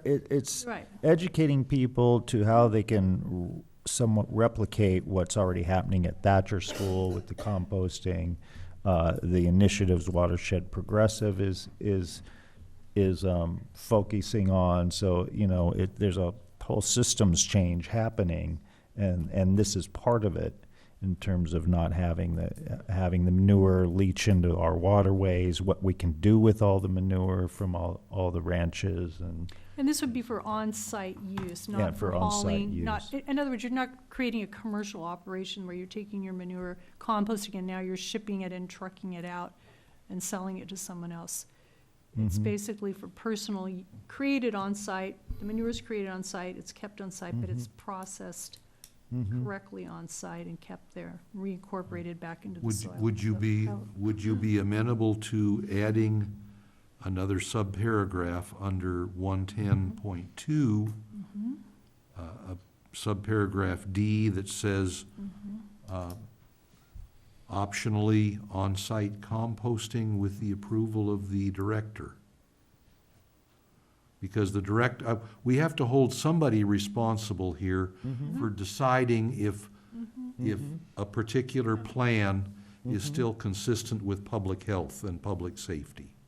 Yeah, and I would actually have a document created that actually shows people how to do that if they come in and they're interested in doing it and don't know how, then the city can provide that information. It's more education, but It's a guide for the public. I mean, Not being experts in that, I'd Well, hesitate. we have experts. I'm always Right, I understand, So- but we would rather refer people to the experts than take ownership of such a Right. plan.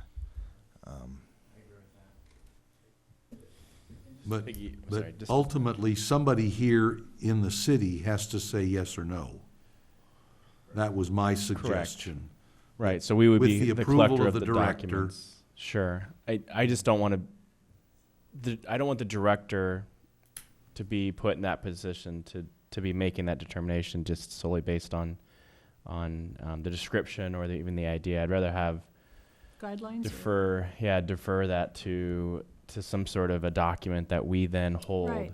that gives us the Specifications. It is the ease good. of knowing and understanding that that is actually Yeah. being I mean, it reviewed is by subject to someone the zoning like a clearance, third so- party. Yeah, it's, So if we Yeah. develop, You could have specifications so we, that they subject to would the, have to follow. we say subject to the guidelines or something? didn't we already see a document? It was the county, did somebody bring their pet in Oh. here? Oh. We thought it was like a poisonous animal or something. The ghost in the attic. If I'm reading this correctly, this management plan is only when asked for. Is that correct? All right, so again, it's a tool in case we need it. Exactly. It's a tool in case it's needed. We don't have the resources to Right. Sure. evaluate Good this point. for every animal keeping situation in the city. Right. Sure. However, if we do receive a complaint, we could ask them to provide a manure management plan. Right, and this is in the ordinance, it's existing, you have something to refer to and fall back on. Correct, Exactly. correct. Which is why I like the option for on-site composting. with Or just approval say of the director, alternate methods of dealing with manure as approved by. as approved by the director. Correct. And then you can make use of whatever resources you want to decide what's an acceptable level of risk for public safety. Alternate methods of. Now, it seems to me that in one of our previous sessions, we saw a document that was either a manure management plan or That was the county's. or a guidelines to a manure management plan or something. Some of this. Do they have a composting option, Liz? There is, If you're going to speak, let's speak on the record. Open up the public. So there is a manure management group that was formed in Ojai Valley several years ago in response to the State Water Quality Control Board's TDML, total maximum daily loads requirement for livestock owners. And that group, while they no longer have funding to go out to people's properties and help them come up with plans, they still have online available all the information that if somebody did want to create a composting way of dealing with their manure, that's available, as well as how to create manure bunkers and all that other stuff. Why But- don't you get with Lucas and give Give us the him content. appropriate references that he can go look at? Okay, I can just email you the link. Okay. Do you know the URL off the top of your head? I could just look it up right now and give it to you, Okay. but I Well, don't know it'd it. be good to. I think it's like the- Terrific. But the one thing I just want to make sure is that I totally am supportive of composting as an organic gardener myself, but I just want to make sure that's what my back neighbor was saying is she was composting, but she just wasn't cleaning it up. She was Right. calling it That's- composting, but it was just Leaving- giant piles of manure She was just blowing leaving it towards my house. But if she had to have a plan submitted to the city, would that have handled it? handled the problem? Well, if she had done it properly. That's what I'm saying. If she has to submit a But no, just plan. like there was, well, a plan, she could have said her plan was Too to much of a leave it loophole? on the property and let it compost it back into the soil. That's not a plan, that's not- lazy. That wouldn't be Yeah, approved. that's No, not but approved. there's best Approvable. practices Yes. Yeah, that there's can be these- enforced. yeah, Right, exactly. as long And as it doesn't turn into a situation where it's ongoing for months and months and months, and it's not looked after. I mean, that's the issue. Yeah, it has to be tilled back into the soil. No, It I can't mean, just be left somebody on top says. to blow, Right. especially in the summer when it gets Or hot. somebody presents their plan, they copy whatever it is that's written there, and then they don't do it. Then you have to go back out again and you follow it up. So that's the, Well, the. But if yeah, it's here- complaint driven is, it is a compliance issue. Right, Yeah. but it can be months before it's actually determined that somebody's not doing it right. That's true, and that was the situation that I had where, it was all of last year, the city was trying to kind of fix this problem that was going on behind her house, but it didn't get resolved until the lady actually moved. You'll have some teeth. So what? once this gets Yeah, adopted. yeah, and what I'd like to say is that most people who take on composting, I mean, some people start as a hobby, like, let's try to figure this out, but they're wanting to learn how to do it. So, this might be manure, but in another case, someone may be doing an open container right on the ground, food scrap compost pile. It doesn't have to be in a bin that you turn. You can just make a heap. And if you know how to do it, there aren't flies and it turns into great soil, right? So this is kind of no different than that. I mean, if someone had a 6-foot pile of food scraps and wasn't really tending it, there'd be flies and, there'd be a big problem going on for the, animals, rats, all that. This is kind of similar because there's best practices for composting, whether it be manure or food scraps. And I just kind of feel that most people that aren't making up a story that they're composting, Right. In which case this was complaint-driven in your case, are actually trying to make compost and learn about it. It appears it is the direction from the commission, but just to emphasize a point, whatever permits are issued should have some kind of objective standard, so we shouldn't just say that it's up to the discretion of the director. I mean, we can say that, but then the director should adopt some kind of guideline or have some kind of benchmark, some kind of standard by which to compare to issue a permit. I agree. I think we're probably okay with alternative methods of dealing with manure, but it has to be something that objectively does not create a public health hazard. And I don't know what those standards are, and maybe members of the commission can, And the URL. To and your that point, URL. maybe following established and accepted best management practices. They're out there. Yeah, So they're all over the that's the place, caveat, yeah. right? Let's see if we can gather some of this data and incorporate it in a reasonable way into this. Sure, and I guess there's a couple questions. One is, are we planning on adopting an ordinance or recommending an ordinance tonight? Or would the commission like to see some of this language again? Or can we do I some suspect wordsmithing? we might be better off to do this in 3 weeks for a final recommendation to the council. To I maybe don't know. go through it, finish our We discussion can finish our tonight, discussion now. have it come back and to us give with the staff something to changes. chew on before the next meeting. And Yeah, that then, makes sense. Yeah. Well, unless staff is clear on, based on what we're sharing right now, that there's specific language We you're could- gonna change, and you can tell us, and then we make a motion that we Adopt those vote on and changes. adopt those changes, and we handle it Good to tonight. We could adopt some changes now, but if it's an area like this where there's material from outside that needs to be absorbed and Yeah, and included in part or in whole, whatever, I think we probably need to see that, and staff needs to see it before they give us something to chew on for a final recommendation. I don't mind either way. I think we can do some wordsmithing. We could add the D, on-site composting or or alternate methods of on-site manure management, including composting, Consistent with best public health.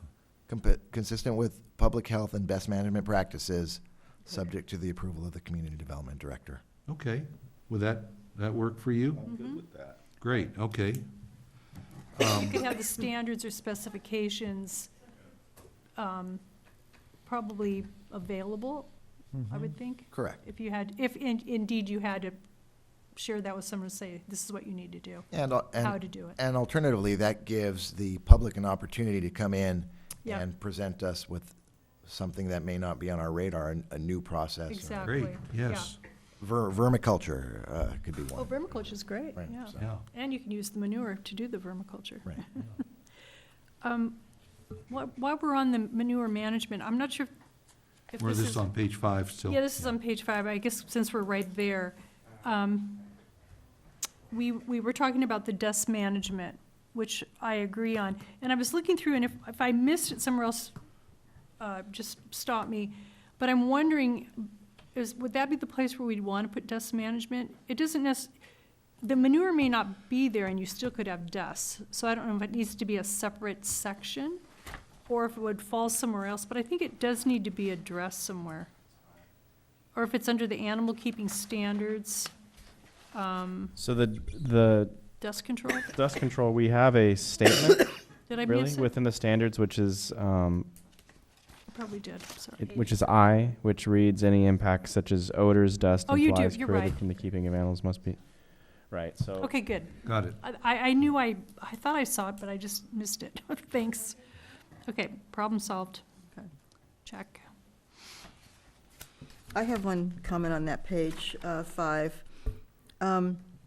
With the wild animals, I mean, I would just as soon get rid of it, but if we do allow wild animals by CUP, that's fine.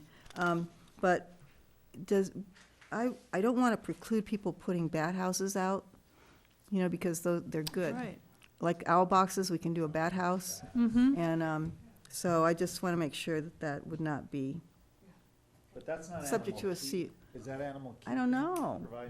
You're No, it's a little bit different. providing a habitat for a feral Talk animal. about wild animals, so I just want to make it very That's clear. okay. Yeah, we're that's a going back good and forth. point, though. A lot of this, and again, and this is the frustration with It's planning, hard. with planners, is it becomes very subjective in a judgment call. For example, if someone's feeding feral cats, are those that person's pets? Or 3 or 4 neighbors may be feeding the same Right. cats. Those aren't pets. That's not, again, if I was the director Yeah. being asked. Which yard gets counted with those cats? Correct, Just correct. for starters. Same thing with a bat house or a butterfly house or something. Those Right. aren't necessarily pets. It's providing a habitat. Or if a bird is roosting in my tree, Yeah. I'm not You're not responsible for the bird. Right. correct, which Yes. may No, leave you on have a its own. bird feeder out or It something. may leave on its own accord. It is not necessary. Yeah. Becomes a judgment call if someone's feeding scrap food. This is a real thing, which I experienced. They were taking all their meal scraps and throwing them into their front yard, and the squirrels were accumulating in the front yard. It wasn't animal keeping, it was a code enforcement issue separate from animal keeping. Yeah. But it just goes to show how If it complicated becomes a it is. public nuisance, I guess, then you have to get involved, but. And we have it's other. kind of a squishy line to try to figure out. Correct, and we have other public which side you're on. nuisance issues. There, that's right, yeah. You know? Okay, I just wanted some clarification on that. So it's. Yeah, no, I think the difference is if I had a little cage in my house and I had a bat Yeah. as my pet. Yeah. I don't know if people actually do that, Yeah. but that would probably, I would say that's Right. That animal. would be exotic, yeah. Correct. And it's Or a breed. great idea to have bat houses and owls Absolutely. and rodent and mosquito mitigation, and Oh. bat guano is fantastic Absolutely. for Yeah. gardens and. Yeah, manure, yeah. More If- comments from commissioners or questions? If not, I've got a few. I'd like to go back to page 3 of 5, Exhibit A, of course. 10-17.050. The second line must be in compliance with Title 10. I can't argue with the accuracy of that, but the precision is somewhat lacking. Maybe instead of saying Title 10 of the municipal code, we could just say this chapter, because I think that's the intent. If I'm wrong, please tell me so, and then we can do something different. I can see the wheels are spinning on Lucas's. I saw the brain smoke also. coming out of We're both Lucas's thinking about ears. this, whether it's, So, are there other portions of Title 10 which may address animal keeping? And I think there are. well, there's the land use table. There's the land use table, and there's also permitting requirements for certain structures. Corrals, for example, do not require building permits, but they do require setbacks. There are some setbacks here, and there are other setback requirements. In other parts? In other portions of the general setback requirements. Then it might be better to at least list with some more precision. I'd hate to have an individual who wants to do something in the animal keeping area having to search through Title 10 to find out the rules. I'm doing that myself right now, and it's Correct. painful. And I'm thinking either more precision or less. All animal keeping must be in compliance with the Ojai Municipal Code. Well, that's, Very then generic. that could leave people wandering through Titles 1 through 9, wondering if there's something in there about animal keeping. By the way, I found out just the other day that the online version of the code does not match, well, there used to be a book up here, a hard copy. I take it the hard copy is the definitive word, but the online version had a page missing. So, Right.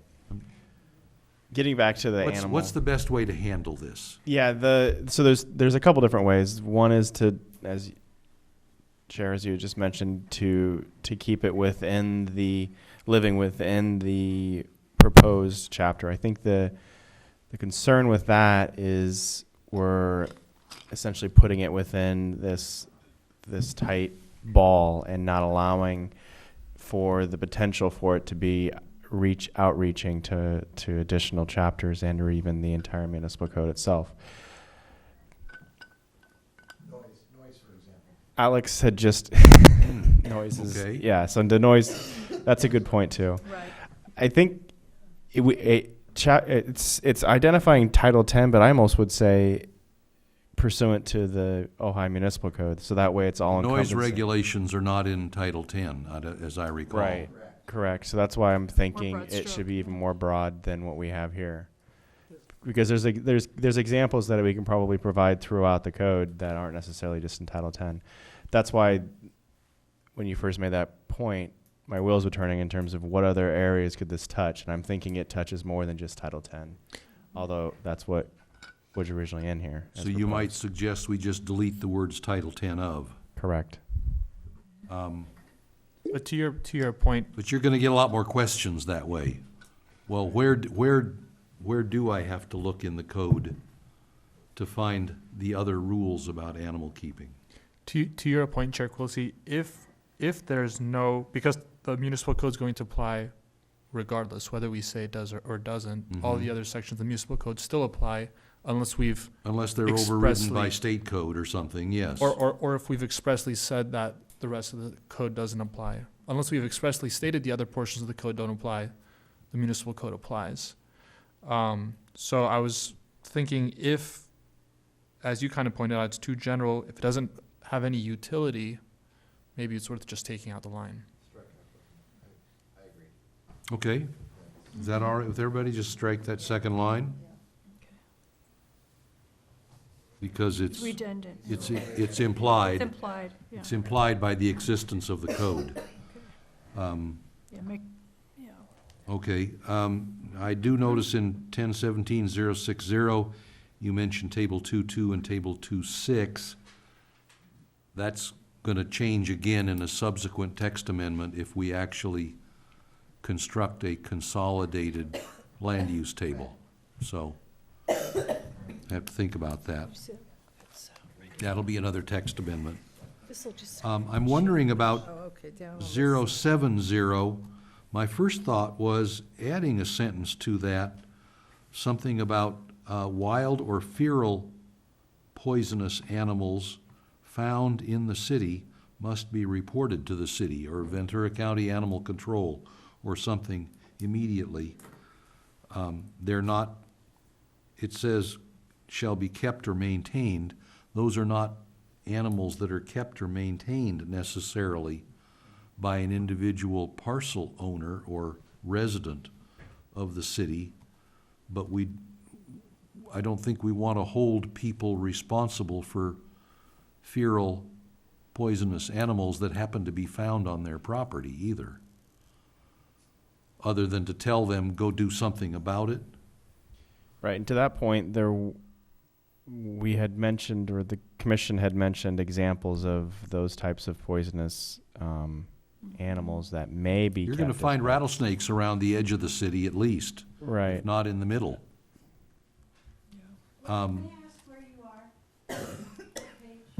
Page 3 of 5, paragraph 10-17.070.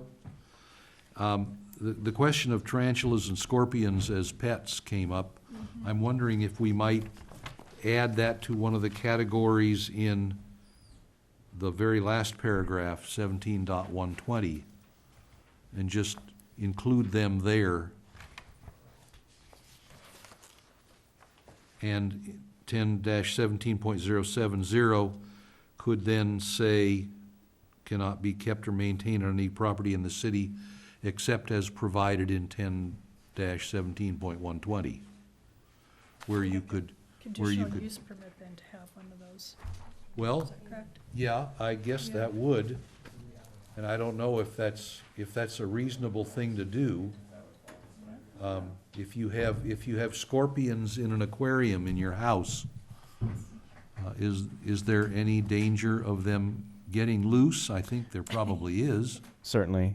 One of the, I think to your point, Chair Quilisi, is that we could fold that in and refer to it as arachnoids.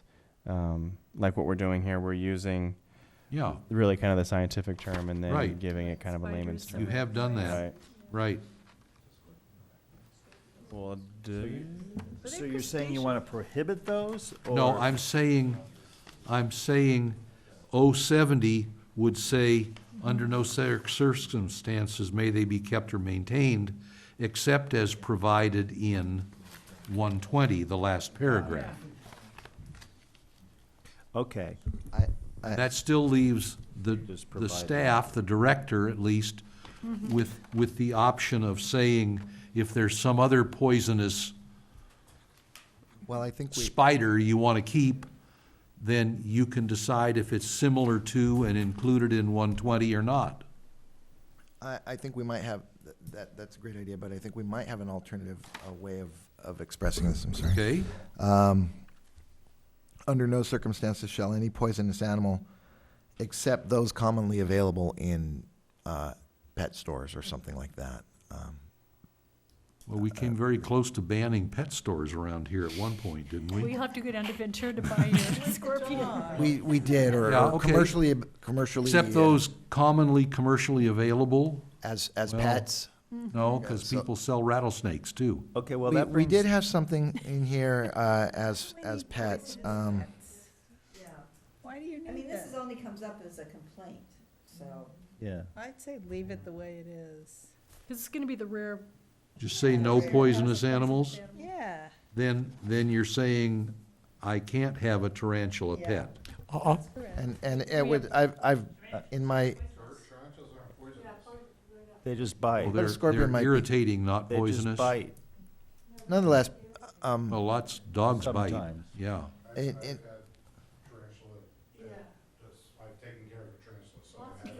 right. Let's, You're like the one-stop animal keeping if we're, couple over here. if we're gonna have conversations across the room, we really need to reopen the public hearing and take public testimony, and I think we're probably better off just deliberating at this point. Correct. So, Joe, what do you think? Or it- think about it and come back with some words at the next meeting. No, I'm thinking we leave it as is. I'm thinking we leave it as is. This is complaint driven. If someone really had enough poisonous animals, if there was a complaint,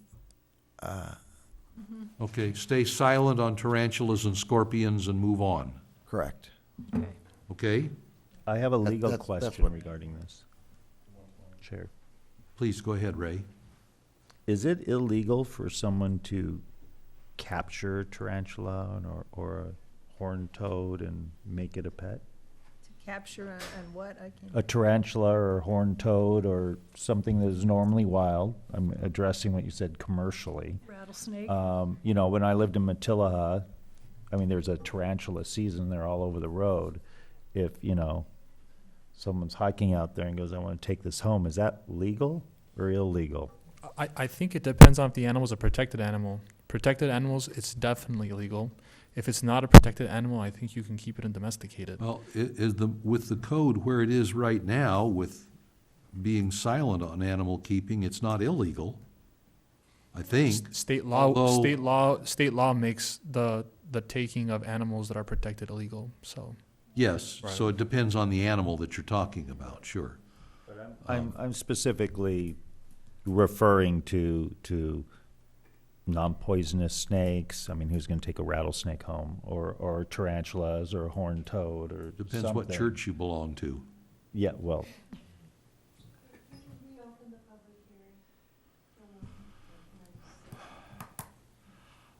We could finish this then. Yeah, let's finish our review and then we'll take that under consideration. so I want to be clear on your answer with that as pertains to this conversation Yeah. of poisonous animals or not.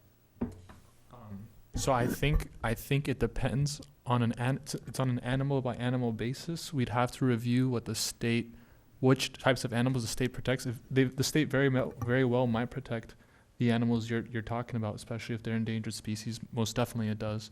That federal law would protect that.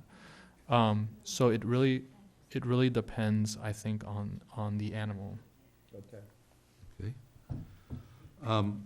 So where did Again, I'm sorry. where did we land Joe on the poisonous Joe issue? suggested we not touch Leave it. 070 right now, just leave it alone. I agree. And then Leave as if is. it's complaint driven,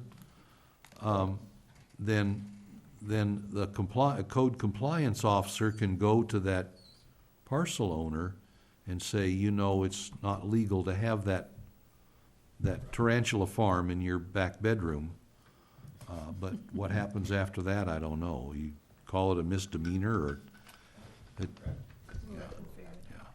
Well, we know that tarantulas aren't poisonous, but are other well, animals that are poisonous sold commercially in pet stores? And if they are, can we really prohibit them?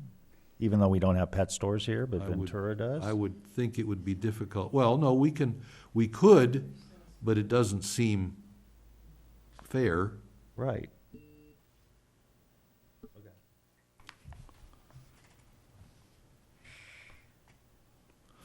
All right. On 17-090B, subsection B, we talked about this before, the listing of the zones.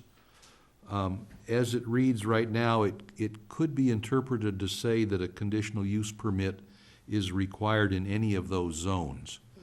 I would suggest within the parens, maybe you just add OS at the beginning. So it says RO 1/2 A and OS, parenthesis OS with a conditional use permit. Because it's P in all the other zones.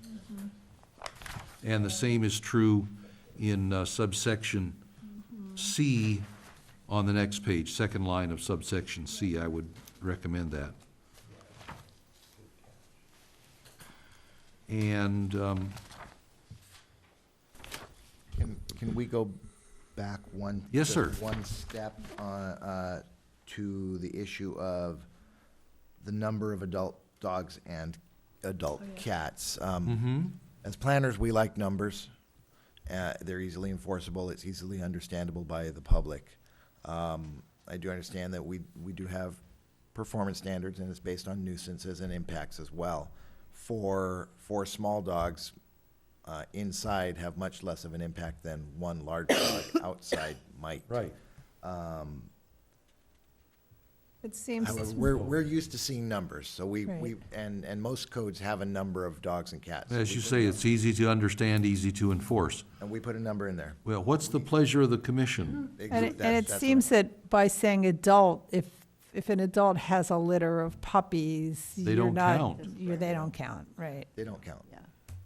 I mean, I would rather have it just be combined. That seems fine with me. One number.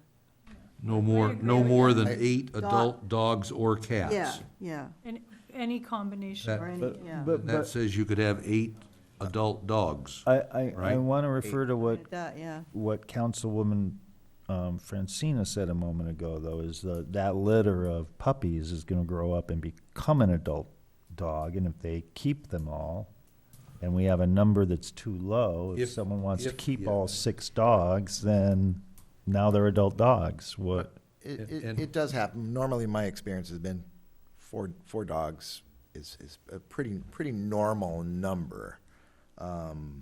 If they do keep them all, And then they have another litter, and then they keep them all, and before Right, you know I it, they have pretty soon- 700 dogs, and, you know, Correct. Correct. I mean, It just becomes a challenge for it. There is, I think if you put a number on it, again, if it doesn't become an issue, it's not going to be an issue. If it does become an issue, you have a tool. But you could just like say 8 total. Eight Great So you could Danes say could be yeah. a Dogs substantial. and/or cats. Yeah. yeah, any combination thereof? We could do that. 8 mean, total, eight's a any lot. combination? It's a lot for most people. Correct. And that again, that goes back to the humane treatment of animals. Can Right. someone actually handle and provisions are already in here about being a public nuisance or disturbing the neighbors or whatever. is a There's some of that things in here already. Remember, most rental agreements have a limit written in the rental agreement, so that's another. And again, the frustrating thing with all of these codes is that we're writing them to the violators. Right. Sure. Yeah. Not to the people, yeah. Correct. So someone who has eight large dogs and is well-maintained and they're quiet, we will never hear from them. But they So might have- is it the pleasure of the commission that O90A talk about 4 and 4, or a total of 8 of either type? And if it's 8 of either type, or 8 total adult dogs and cats, if that's the pleasure of the commission that we want to recommend, then staff can say, staff feels that an alternative wording would be better. So what do you want to do? Start with Ray, yeah. My thought is to 8 or make 4 it, plus 4? my thought is to make it 8 total, and any combination someone makes, and we could say it, I'm okay saying adult in there for that. I mean, there is a spay and neuter law, and, you know, that's easily detectable through a complaint. So there shouldn't be any litters? Less so, certainly. So just keep the adult, yeah. Bobby? Sounds like a lot. It's a pretty big number. And if I can you interject. Shake your head. I mean, we do say, this is- provided they this is- don't create a nuisance, so, Right. through noise or odor. Well, and that goes into the animal keeping standards. Well, it's in the very same paragraph. It says, provided they're not kept in noxious enclosures and not create a nuisance either through noise or odor. Correct. But Staff feels these are reasonable numbers, as presented. We So, stand yeah. by Okay. what we presented. So Ray is in favor of saying 8 total of either or both. What do you feel, Bobby? 4 plus 4, or 8, or Something else. something I'd else? say 4 total, but, you know, I just don't have good experience with neighbors with lots of dogs. And that's the reality of it. I agree with you. I have the And same no matter experience, but what it is, you know, even if they think they're doing a good job, they smell. There's a lot of them. There's hundreds of pounds of dog food. It's a lot of stuff. If you have 5 little dogs, I mean, that's a whole lot different than 8 85-pound dogs is like ridiculous. so would you prefer 4 plus 4, or you want to go for 2 plus 2? Give it a or- weight total. How bad? Come in and weigh your animals, yeah. I can't see a code compliance officer weighing pets.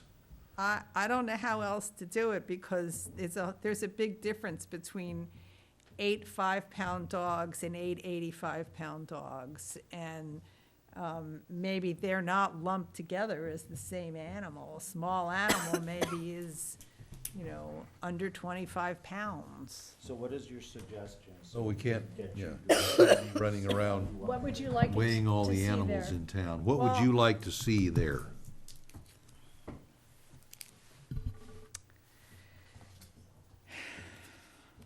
Help me with this, dog person.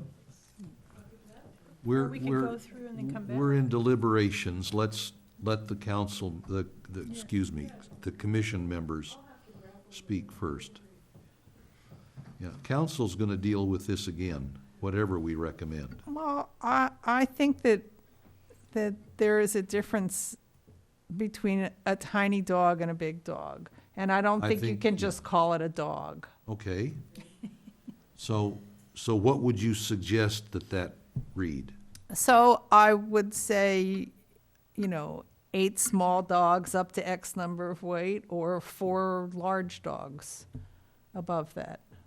And 4 large, and 4 adult cats? 4 adult cats. Okay? Because most people who have cats, many people who have cats do not keep the cats in the house. And there are so many cats roaming around the neighborhood, and they're somebody's cats. They were my neighbors today. Their cats are all in my backyard. So we do, and my kids are allergic, and we have cat poop in our vegetable beds. And when your kid's pregnant, that's not a good thing. So I'd say 4 cats. And, you know, 8 tiny or 4 large dogs, period. And that's Okay. enough. There's one vote. What do you think, Kathy? I was gonna say a combination of 8 total, but I hear what Bobby's saying, and we kind of said that at the beginning, that, you know, 5 or 6 Chihuahuas may still not be as big as a large dog. So, I was gonna go with the 8 combo, but if the discussion, when we're all done, if it looks like we want to break that down into 4 large dogs and a combination of small dogs, I could go for that too. I'm sorry. But initially, you're going with I'm for the 8. combination of 8, yeah. Okay. Commissioner I Lawless. guess I feel the same way. Yeah, yeah.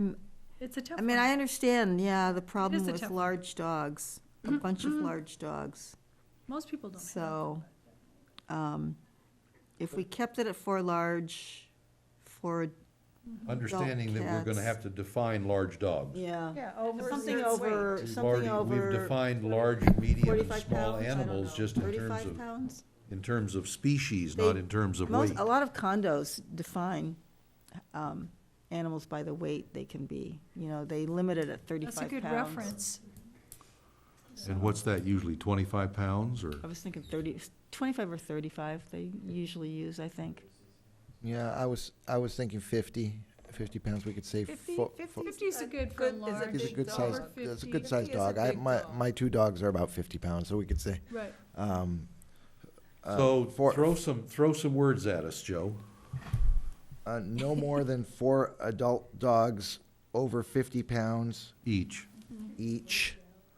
or, well, this becomes difficult. Because what if I have 2 large dogs and 4 small dogs? That's fine, So to have because combinations, so it's and/or. I'd have to wordsmith it. Okay. No, It's still a I tough think we're in the weeds. I think we're getting in the weeds too. It's, I a agree, tough and that's one. why I What we're trying to do is get a achieve number. something that's I get it. enforceable. Yeah. Yeah.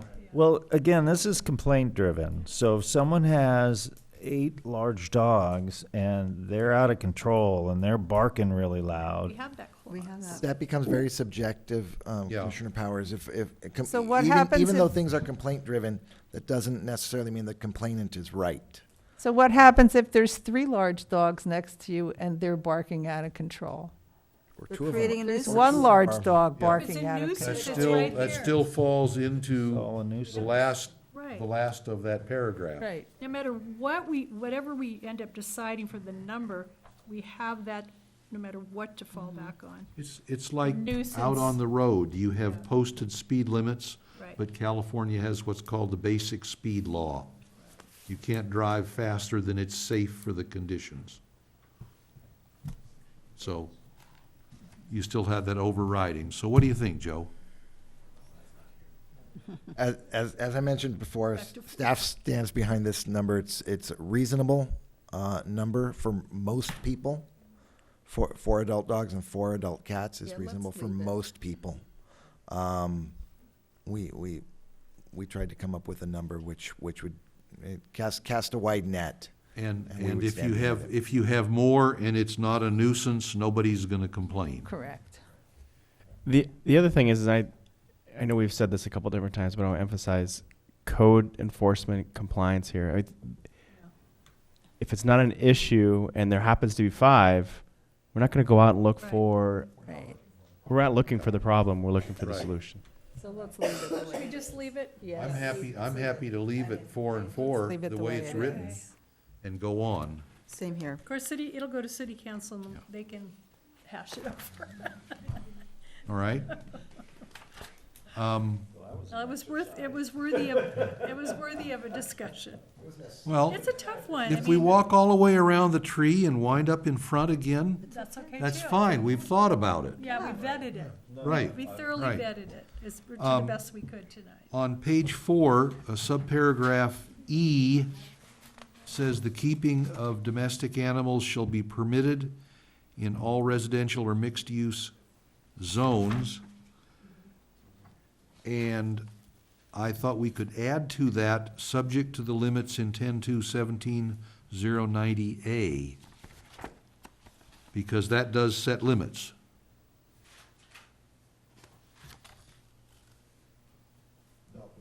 I can't disagree with the statement as it's written, but it could be interpreted to say there's no standards for what you have.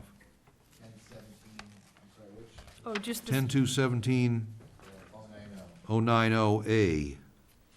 That's the only place that I can see where we've set limits, or, no, there's other places as well. Places, yeah. So maybe it should say subject to express limits in this chapter. then you're covered. Yeah, that covers it.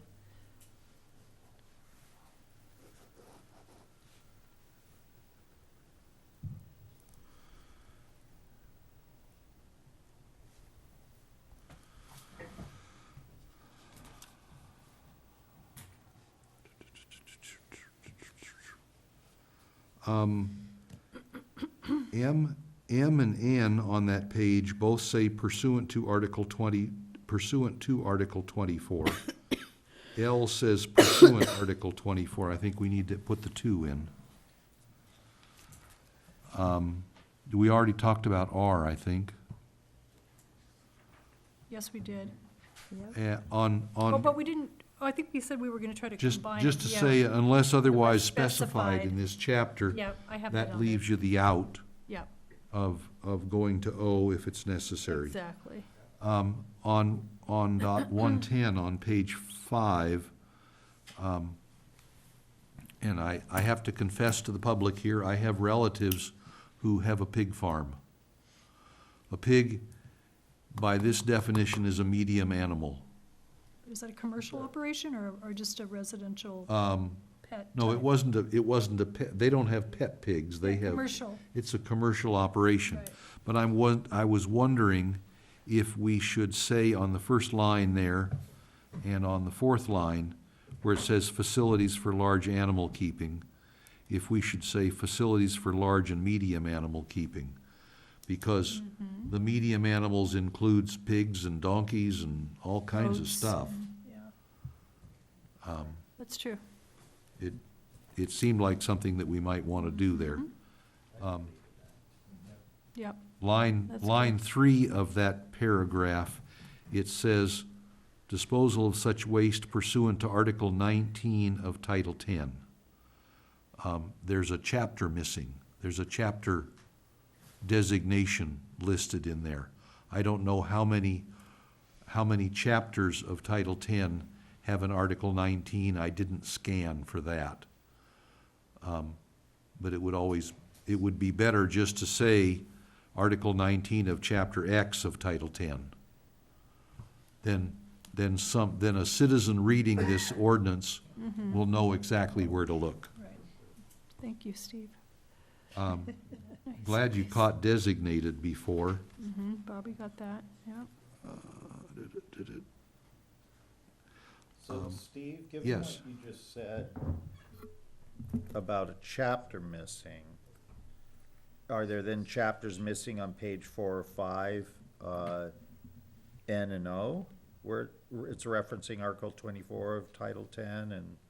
Oh, you're right. And M, I mean, Article 24 is mentioned several times. Yes, you're right. up there. Where it says Article 24, it should say of Chapter X of Title 10. ONML. I don't see it in O, but What's chapter 2, is that the number, is that consistent for all of them? Okay. So wherever it needs to be added. Okay. Chapter 2, cool. good. Yeah, Thank you for catching that. yeah. Oh, it's on 120 also. The last paragraph. Yeah, And I know when we talk about land use, we allow the director to say this land use is similar to something else. I was wondering about, at the end of the last paragraph, dot 120, if we added and others as approved by the director. just to give that flexibility, I wonder Give that flexibility. If somebody came up with, something not listed here. I think 040 covers that, 1017-040, director classification. Oh, we're right up the Oh, top, yeah, director, yeah. very good, Perfect. very good. Covered, yeah, Similarity. yeah. Although 040 says appealable by any number of commissioners or council members, is it not appealable by a citizen? And if it is, to whom do they appeal? The planning commission or the city council or? Just both, yeah. So, shall be forwarded to the planning commission. Because if That's similar to there's the something to director's- be appealed, the aggrieved party is not a member of the commission or the council. It's the person who's made an application to do something. Yeah, but isn't this the standard director determination, like we get the reports on? It is, that's the language of our. So there's no, it's always that way, Correct. yeah. Correct. And any director decision is appealable by the, Yeah. by the, By the aggrieved by the citizen. aggrieved. Correct. Okay. Correct. It may be worth putting it in there though, because I don't know that the average citizen would be aware of that, and That's good. if they and don't, may not understand their appeal rights. right, because, Put that in. right, and then because I think their step would be, if they can't appeal it to a higher body, their only remedy is to file suit in court, and then And we is wouldn't want that, appealable. because the argument would be you haven't. I'd rather Well, not any, do. any And- yeah. staff decision is always appealable to council, though, By anybody, by anybody. right? Not Yeah. just the aggrieved party, by Yeah. anybody. So it would never come to that. I mean, it would never come to saying, no, I'm sorry. you can't come, you Right. can't get this to a higher level. Unless it's a building appeals board decision, that's not appealable to the council. Okay.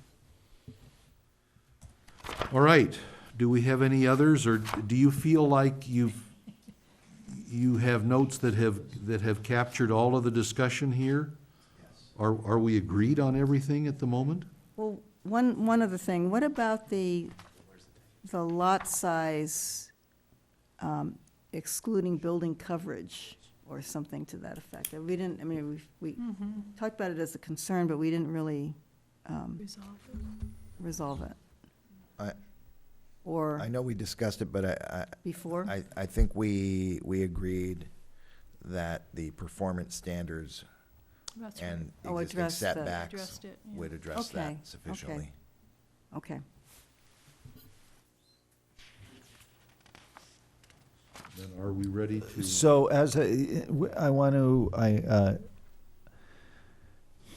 so given what you just said, that the performance standards and setbacks would address that, I'm thinking of the Silva's case of that there was a 1 1/3 acre and the buildings took up X amount and they had a whole lot of animals and the remaining sounds like too much for that space. Is the way, I have a question regarding that. Do we know that all those structures were actually legal? Well, the code was silent, so So they didn't meet performance standards, those structures that were there? But only one, they built a. there were no performance standards. That was the problem. Correct, and again, as my concern with the 4 dogs and 4 adult cats is enforcement and codes that are easy to understand and enforce. And I'm complaint thinking- driven. And complaint driven, and I'm thinking, if someone had a grove of orange trees which covered their entire yard, it might not be humane to keep a horse inside a grove, which fully covers the yard. I kind of think of exaggerated examples. are there They any become examples challenge. in municipalities that included what we're speaking of with build out? None that we've looked at, but I'm sure there Okay. are. I'm sure there's some. Okay, so it's not the very- norm. There's some very equestrian communities in Southern California, which they probably have an entire chapter just on horse keeping. And I was Right. concerned Okay. that we might not I'm satisfied. be then. slicing it too thin. I'm satisfied. So we may want to cite the specific section of the code that deals with the right to appeal. So we can phrase it something as, the planning commission and city council, and is appealable by a number of commissioners or council members within 15 days from the date of determination, and somehow include in here a citation like, and residents pursuant to section 1-4.01. Okay? Well, not just residents, right? Right.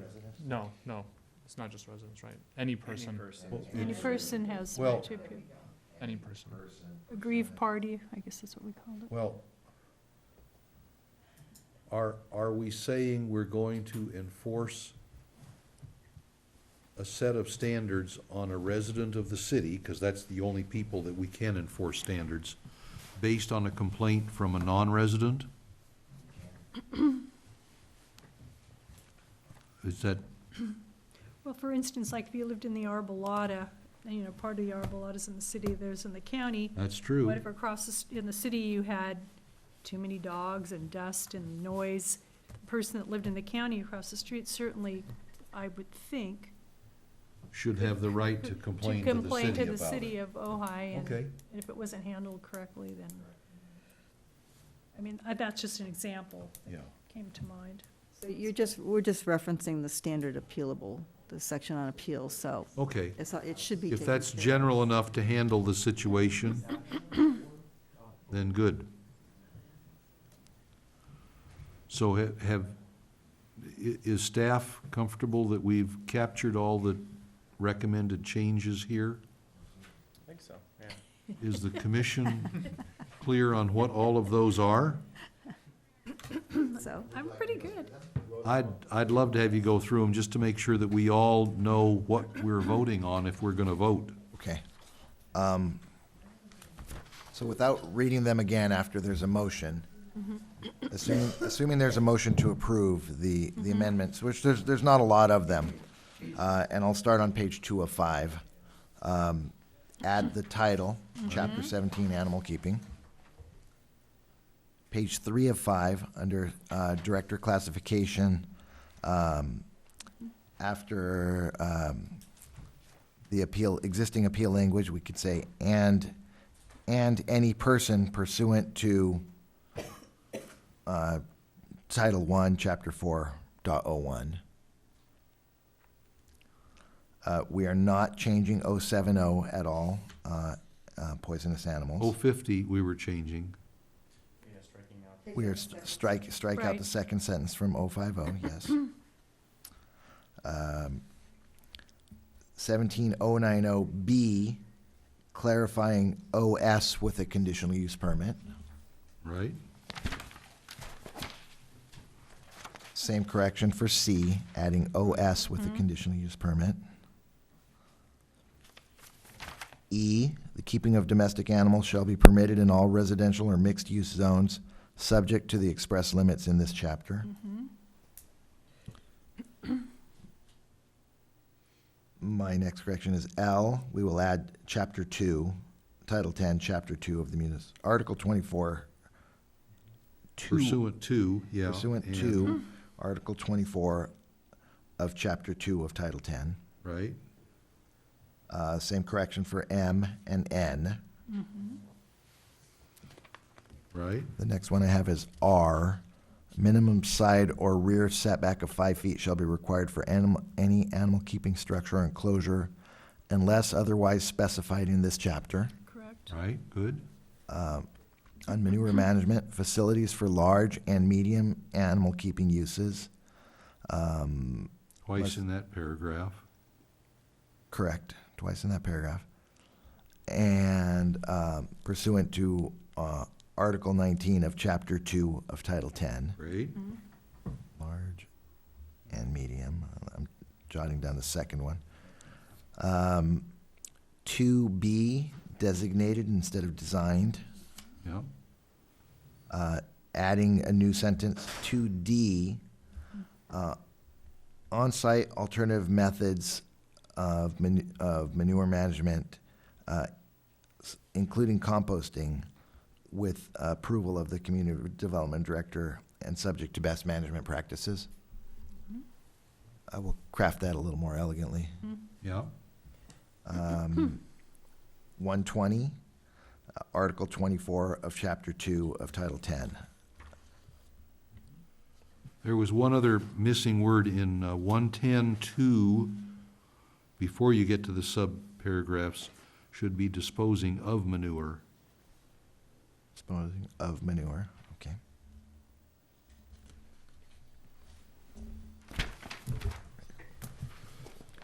Okay, we all understand yeah. changes? Yeah. Can I just Thought you ask had one more thing? I thought you had one more at the very end. You said, and as approved by, you said at the very end, at the end of 20, you said, and. Oh, yes.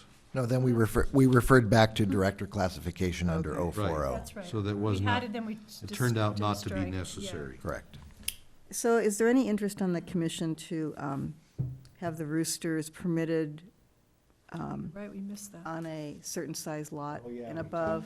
I really think, I mean, We said that initially, that some of these Should it be on a bigger lots in the lot? middle of town that are tiny. I sort of agree with that. well, we had that exact discussion, and I'm not opposed to that I'd say at either. 15,000 or, square feet or something, at least 10. How big is your lot, Commissioner Nolan? I'm between a third and a half an acre, And you have chickens. No. outside of the city. No, I got it. I'm just trying to get a reference. I know, I'm just kidding, On but your yeah, size lot, would a rooster be appropriate yeah. or not? on your Right. size lot. So a little short of between a third and a half an acre. And Yeah, it's a good visual. it's a good visual, It's a 'cause good I've visual. been there, and yeah. I'm It's trying to. almost just a big rectangle, yeah. So, but there are a lot of 50 by 150 lots in the city, and that's, what, You about a could say sixth like of a an half an acre, I acre or think. larger. Half acre or larger? Yeah, yeah. And then if there's a complaint, like we said, it would fall under the noise ordinance. That was where we went Or do we want to, we want to last go to time. 20,000, because that 20,000 is used in other places here. Well, that's true, just to keep the numbers consistent, yeah. And that's just a little bit short of a half an acre, Where yeah. we can't have everybody in little Oh, no, tiny no, yeah, lots. which- So on that subparagraph O, you'd want to say, or one rooster, except roosters are only permitted on lots more than 20,000 square feet? Just, and one rooster permitted Mm-hmm. per, Well, it's see, the on- permitted per lot Yeah. applies to all of those things oh, I see. right now. I see. Yeah, they're gonna have to, Parrots with they can roosters. rewrite it to be specific. Yeah, I'd even take it a step further and make it its own. make it its own sentence. I think that's a good Okay, so idea. drop rooster out of that first sentence. Right. Put it Make under a second T. sentence about roosters. That's good. We'll put roosters under T. There we go. Oh, under T, okay. We'll add T. And we'll say one We get rooster is staff permitted per designated lot. a year. Uh, And if Over we have to tell 20,000 people they're 20,000 allowed square and they have feet. to deal with it, they're not gonna be happy.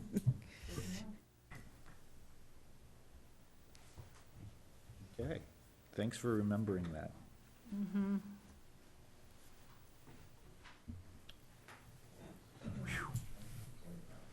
All right, We did it.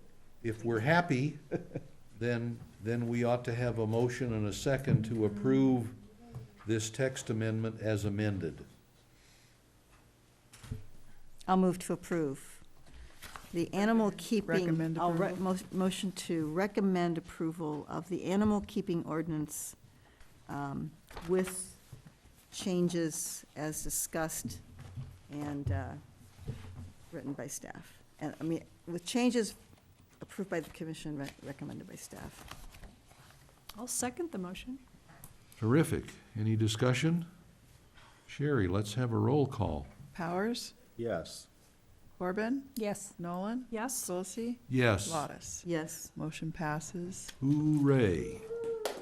So this will now be sent to the city council to be agendized at their pleasure.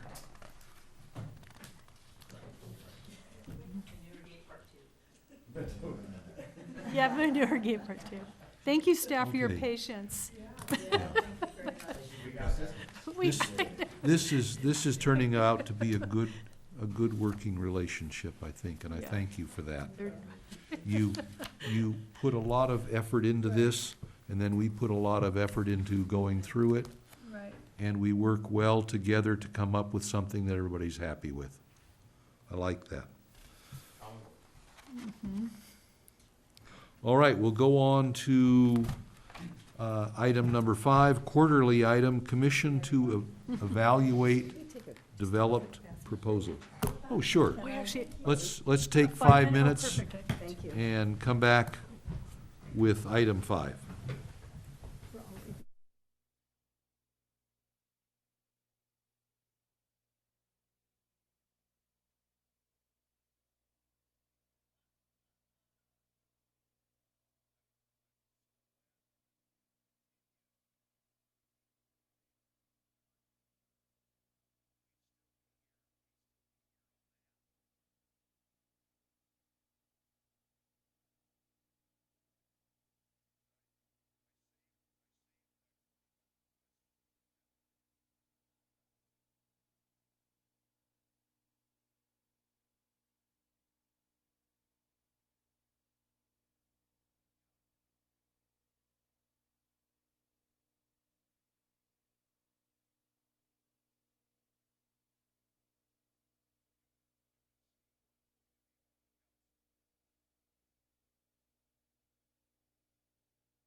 cold out there. Back on the record, we're going to take up item number 5, a quarterly item, and I want to thank Commissioner Lottis for suggesting that we do this.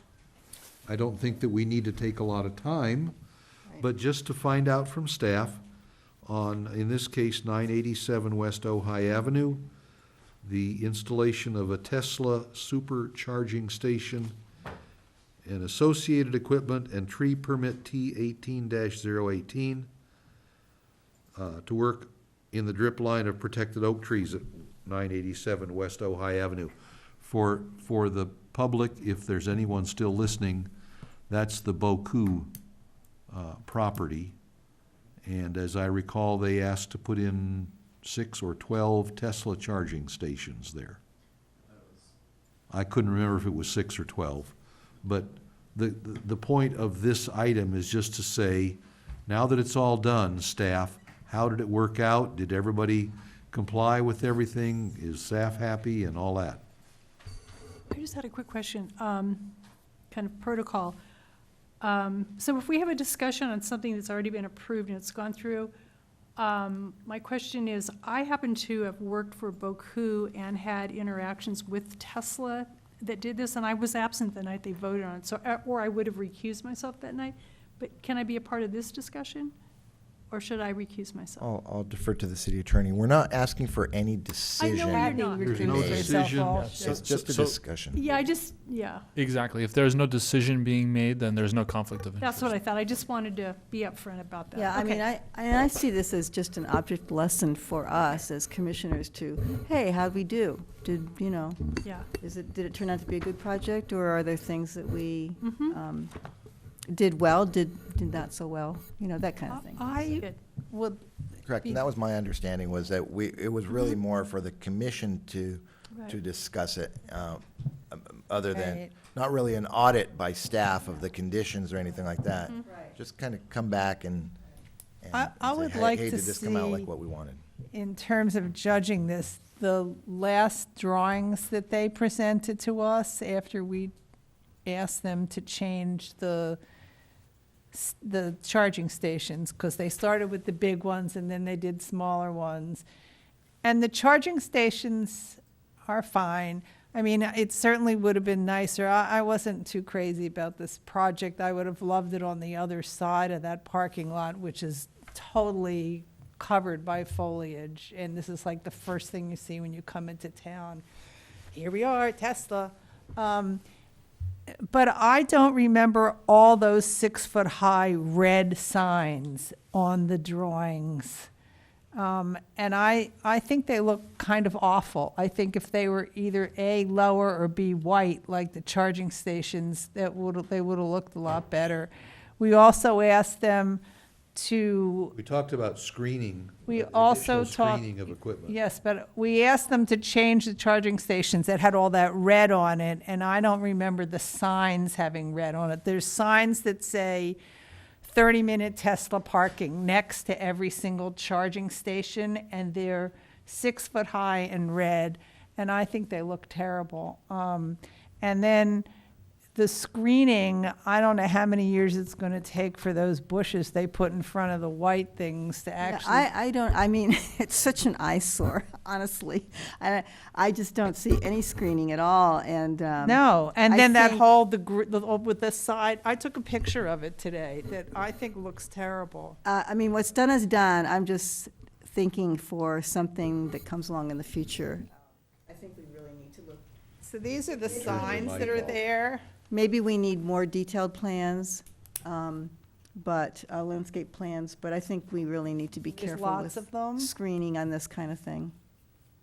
And in terms of screening, Yeah, the other interesting thing is, the chargers are like huge, and you go over to the inn, and they're nice and petite and very small and unobtrusive. It's and true, It's like, the inn got the good ones, and so the and Ojai the inn entrance got wanted, the inn wanted this project. I don't know. And this, not I that- mean, this whole section here could have been screened.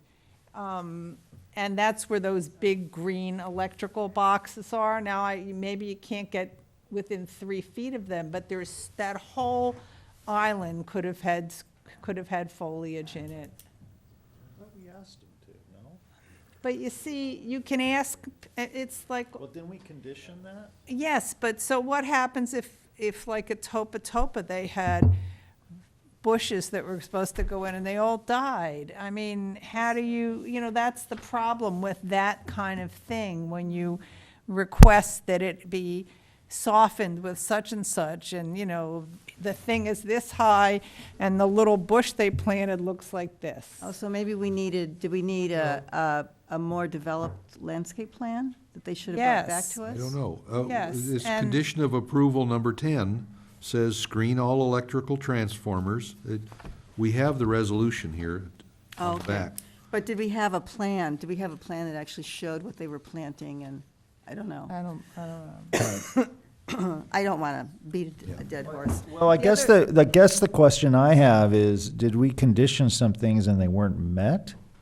Or we failed to request certain items and now we're saying, oh, we should have? Well, they didn't do a specific plan Those about are how two they were going to different- screen it. They said they'd do the best they could Oh, so it's based very on what the vague. electric, it It was was very- too vague. It was I vague, also don't so- remember those signs, those 6-foot-high red signs, like soldiers marching down both sides. And I've wondered if they could spray paint those big white things green or something, because it's just like a mass of white. Ugh, it just looks terrible for the entrance. the whole really. thing looks terrible. It looks terrible. But, when it came to the planning commission, there were those who, wow, it's Tesla, it's going to be so great. I'm like, why are we putting it there? It looks going to look terrible, and it does look terrible. Well, it could have looked better if we'd It had could more have looked better. landscaping and maybe made them paint the sign, the things, the chargers green. Well, are we contending, for example, is condition 10, the screening shall be done through the use of landscaping material and in a manner similar to the screening required for the proposed charging cabinets as described on approved plan sheet C3. What number is that, Steve? It's condition number 10 on page 4 of 6. Because they didn't put Condition any added at screening the around planning the commission. electrical things. They I'm said, sorry? they didn't put any screening around those green boxes.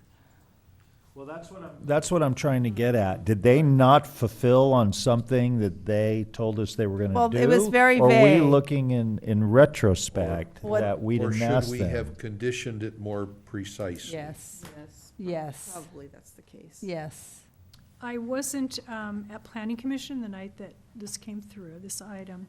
But I would suggest that when the plan does come through, and especially if it's something you want to screen, they might have to provide some information on the plant material, and we might say that when it goes in, the plant material needs to be a certain height, and they may need to provide the information that ultimately that plant material will make a dense screen, and it's going to reach Oh, that's- 10 feet in yes. height if it's not, Yeah. so they could So add. you have the ultimate So objective. you have more information to go, okay, because some plants are gonna be really slow growing, or they might, due to budget, put in a 5-gallon plant when they really maybe should have put a 24-inch box. Sure, it costs more money, but you'd have more of an instant screen. So it Right. depends. Good, And then good, also how much yeah. room do they have? I know Yeah. it was kind of narrow in that area, that's And part again, of it. trading on your familiarity with the subject, Right. we probably do need to condition more precisely in some cases. Right, so it's almost, that was what, a conditional use permit that they were pulling that, I don't, because I wasn't Sure there it that was. night. And I don't recall all those red signs Yeah, either. so almost like you're doing a construction document where you have the specifics, not No, just. it was a DRP. It was a DRP, yeah.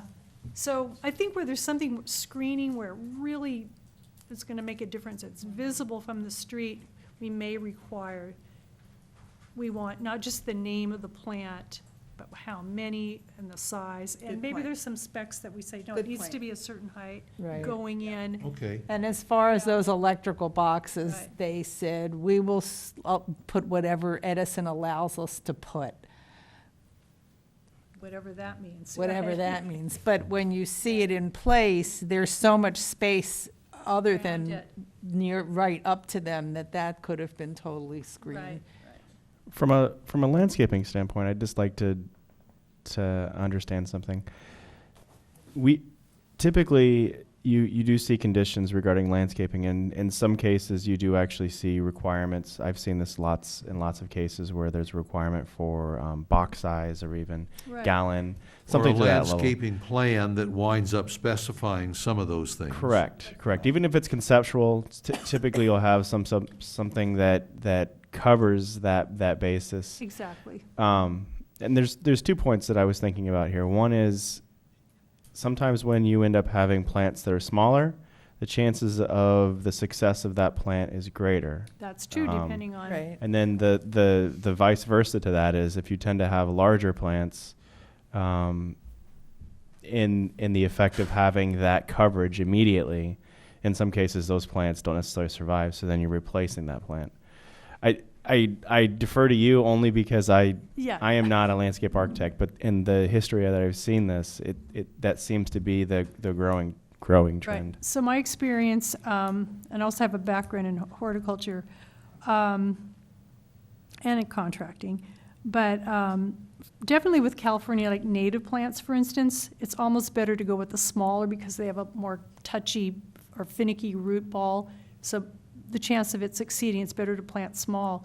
But as far as hedge material goes, in my experience over the years, and it's a Screening generic, instead of ornamentals, you right, mean? it's an ornamental, it's not necessarily a California native, for instance. You can go bigger and the success rate is pretty high. I rarely lose something unless there was something wrong with the irrigation or the gophers got it. But typically, you could spec a larger box size and be safe, and they'll do fine. But anyway. Well, I think the general conclusion that we need to be more careful about how we condition things. Right. Be a little more precise and Right. lean on the expertise that we have on the And- commission. And they had sort of renderings, like mocked up Yeah. photographs, but they were really hard to read. And it was really hard to tell and I don't even remember there being in color. A black mass. Yes. Or a gray I mass. thought they were, but So what I'm hearing is they fulfilled on what we required of them, and we didn't require enough? Is And- that the? and we is that turned out kinda- not to like what we asked them to do. Okay. So they met their obligation based on I think what we it sounds like they did, I although just don't those- remember all those red the red signs. Well, that's what I was signs, I gonna don't say, know. is the red sign in addition that we can request those get changed out? Because I that don't wasn't know. brought forward Oh, they were. In color? and lowered? Do you have a picture? Can I see it? I think one of the concerns I think I would have is that we've gone out and inspected it. Now, when we go out and look at that, we're actually taking the plans out with us physically, looking at those conditions and ensuring that what is on those plans and even through the conditions are being met out in the field. You can only do so much with. Right. So Right. I think it's a little bit, I'm not really sure, I mean, we can go back and look at how that would take place, but I'm a little bit. Smaller they look. Yes, and there aren't as Apprehend. Wow. A lot of conversations going on. They look like nothing It's almost like a learning, it's a learning curve at this point where we learn from this and then build from it into the future, I would say. I think that's the purpose of this discussion is to figure Kinda out figure how we this can do out. a better job. Yeah. If there's something we missed, I'm gonna give you the benefit of the doubt and figure that whatever we told them to do, you'll verify they did. It's just, was it the right thing? It doesn't look anything Two like that. conversations going on. So it doesn't look anything like the picture that we have. So the picture we have looks different than what What it the looks project like. ended up. It sounds like there were less chargers on the initial plan, and there were no dimensions for the signs, so we didn't really have any conditions on that. So what do you do about that? Nothing. Yeah, it puts staff in a tough position. I mean, what do you do when you're trying to enforce, say you gotta do it better, but there's nothing to point to. Right, but for Yeah, future, For future, it's, for future submittals, yeah, Pretty much everything we do is yeah. controlling we the need future. Specifics, yeah. I would say specifications. Let's learn from this and. That's the point of doing this exercise. I looked at mine myself, they're at my desk right now, because I was curious myself. Yeah. And went out to the site, just like you, because I was curious. This is something that I haven't seen in the city, so this is press that discussion. Probably won't see it again in Ojai. It's too small to Well, have in the, two Tesla supercharger stations. yeah. In the future, though, we may have lots of charging stations. I mean, that is the way of the future, and we're Right. So likely should to look have. better than beginning. that. But the Tesla superchargers are very different in capacity from They're the little high baby speed, ones they yeah. have up at the end. Yeah. Oh, they have the baby ones at the end, Yeah, they're the slower. okay slower. for other types of electric They're all cars. night. It's fine, yeah. Well, Fine to charge overnight or something, I guess. I suspect we'll Okay. see charging in the future. Anyway, thank you all for that discussion. I think we learned something from it. Let's move on to item 6, selection of a planning commissioner to serve. I'm sorry, Chair, is there any item in particular the commission would like to see next time? Is there, So We're one for gonna, next this is gonna be a time that we would on a quarterly request. basis. Is there a particular Oh. project ooh, you'd like us to evaluate or bring forward for discussion? It's a great exercise. It is a good exercise, I'm glad we. Oh, that's a good idea. Oh. April and July, October. This- There's the World University, but we didn't really It didn't review come it. to us. it hasn't come to us yet. It's gonna come to us with a zoning, a Oh, rezoning request. Okay. Not a DRP, right? Okay. Yeah, it's already done, yeah. What? The World University, I mean, they've already done the improvements, right? Well, But we they've done the improvements. I'm not sure on what basis they did that. Directors, yeah, so that doesn't come to us, yeah. Oh, What about the Flourish Center? Was that something that we? Which center? Oh, the corner of, what is that, Aliso and Kenyatta? Yeah. It was the one that was, Oh, the Is it- PL, The PL zone? yeah, that would be Yeah, we could- interesting, because yeah, we remember, could we look had at the that. debate and We had it on the asked- list at the last commission meeting, and you said that you didn't want to see that because it was only a use issue, not a design issue. Oh, we did say that. that's I true. forgot It about was that. Thanks, it was a Sherry. DRP, and what we Oh. questioned was, Oh. is community center allowed? And if it is, was that thing actually a community So center? that was a use Right, question. so it was We- a use But we question. did, We asked, there were landscape plans and so forth. There were that landscape plans on the approved, wall right? that And all went that up. stuff looked fine to me. Yeah, they no, had it's full- beautiful. they had I full mean, plans, yeah. something that looks good could also come before us and we say, this is how you do it. beautiful. Well, I have to say, I didn't appreciate a cinder block wall going up around See, it. there's I a- would have much rather had foliage go up around there and have Well, a green Okay. wall. Perhaps versus- instead of discussing that project I tonight, think we that- can Well, we're bring that deciding one- whether we can- want to yeah, discuss yeah. it. It's not a cinder block wall, it's stucco with stone, and it's really beautiful. It's, You're saying, yeah, instead of Okay, bring discussing, it it's back. not an agenda Right. item. Well, there might be Correct. more. Talk about it.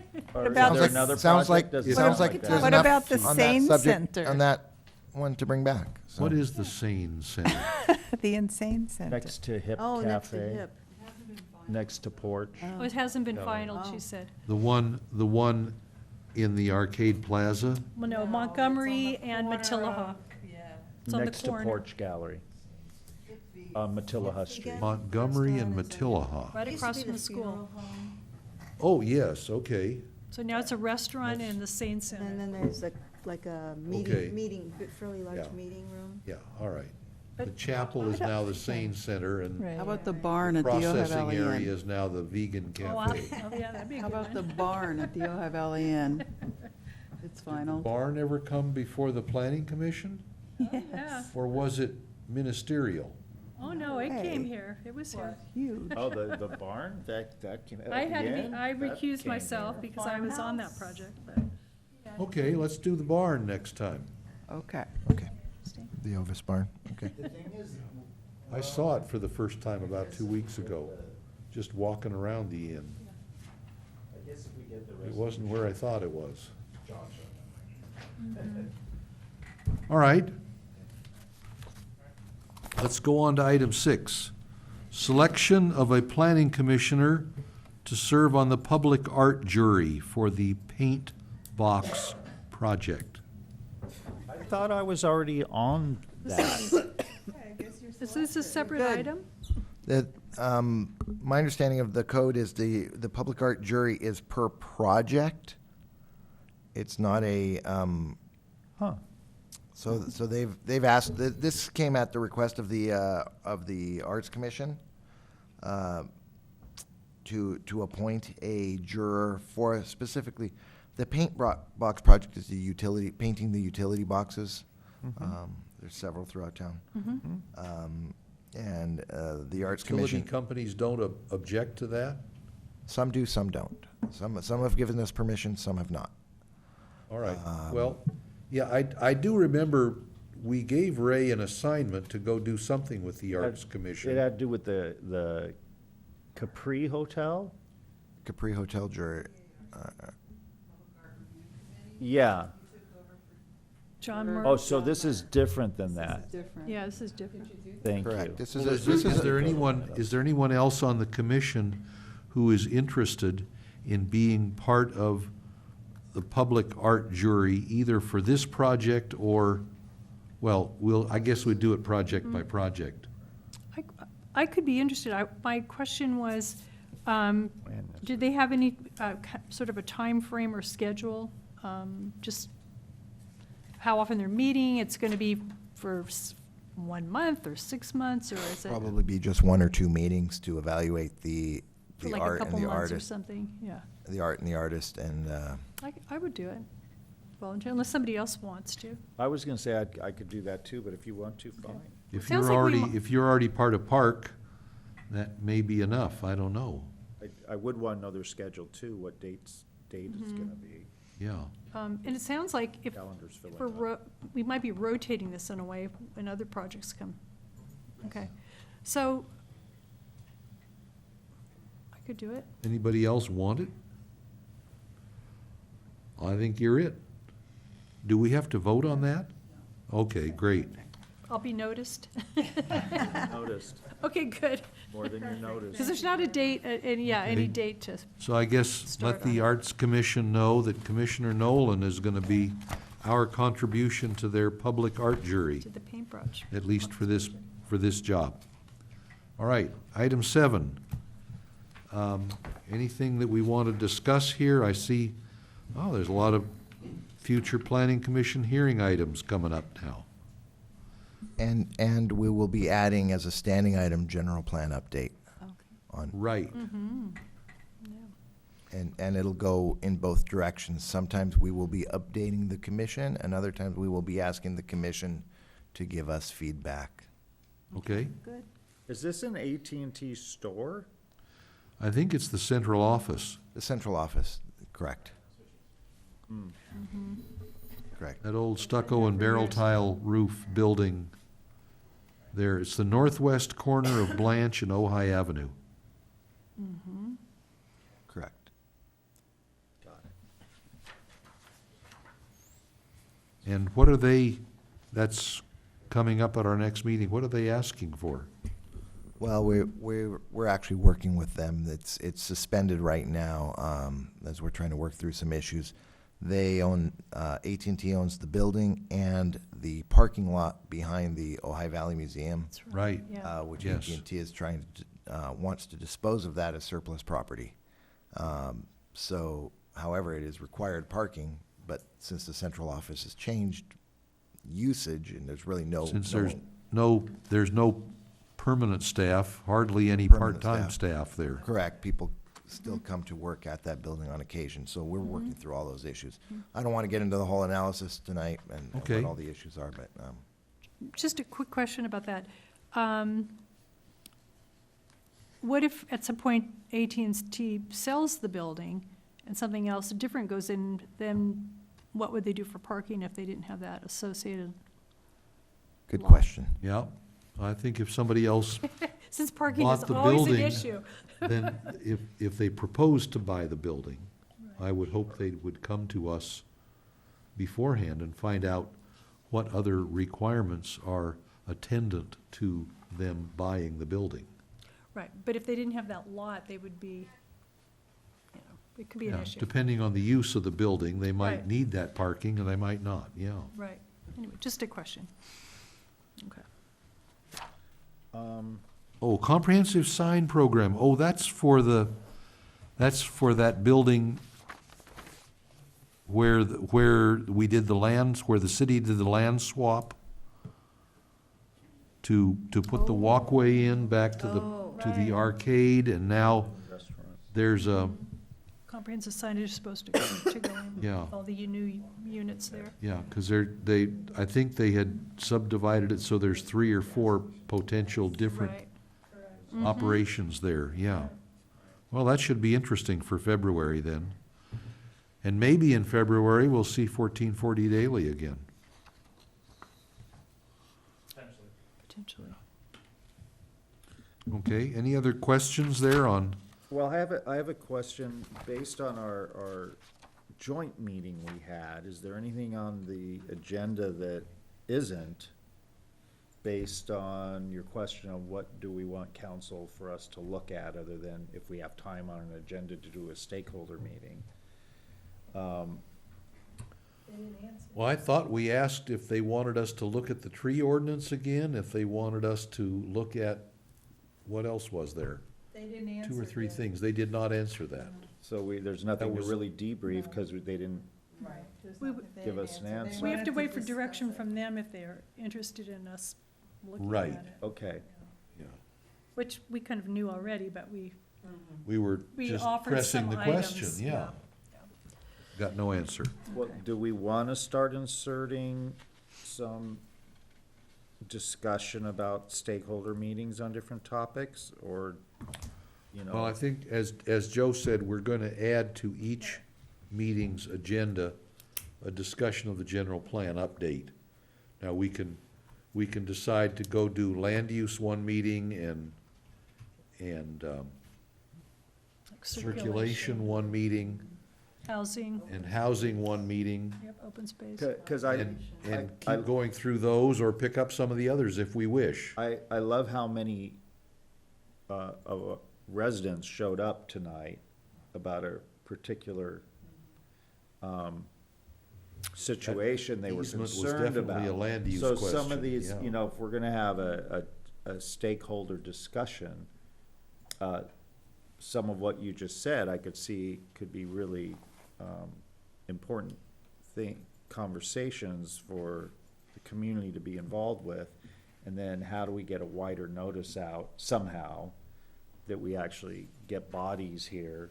The reason there were bodies here is because somebody went door to door. No, I understand. With one issue, and they did, and I guarantee you that maybe 3 people out of everybody who was here tonight really understood what this project was about, because somebody came to my door and said, "Do you know about this?" I said, "Oh, yes, I'm on the planning commission," but they didn't know. Okay, but that's kind of a distinct point. My point is that people showed up, and the fact that neighbors were speaking to each other about something that was important. So if there's gonna be a discussion item that's for stakeholders, to somehow choose some specific Yeah. discussion items where stakeholders will wanna be here. I understand that's a particular house, it's affecting a particular neighborhood, but some of this. But those stakeholder meetings, I think, were specific to some topic related to the general plan update. Right. And I'm not sure that you'd get a crowd. No, you If you won't. said, we're gonna have a general discussion of stakeholders on land use in the city. Yeah, but if you said housing. They'll people all would say, show up. they'll all just snooze. Well, We'll Now- talk about it. Yeah, Yeah, I mean, if we'll if talk we're- about it. I mean, it is true, policy talk has got a real eye glazing element to it. Stultifying, yes.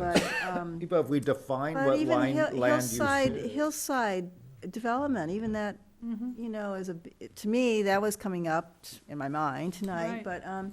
but there's yeah, I think we have to be specific Yeah, as possible, yeah. and try to write it, write the notice, so it's, Yeah.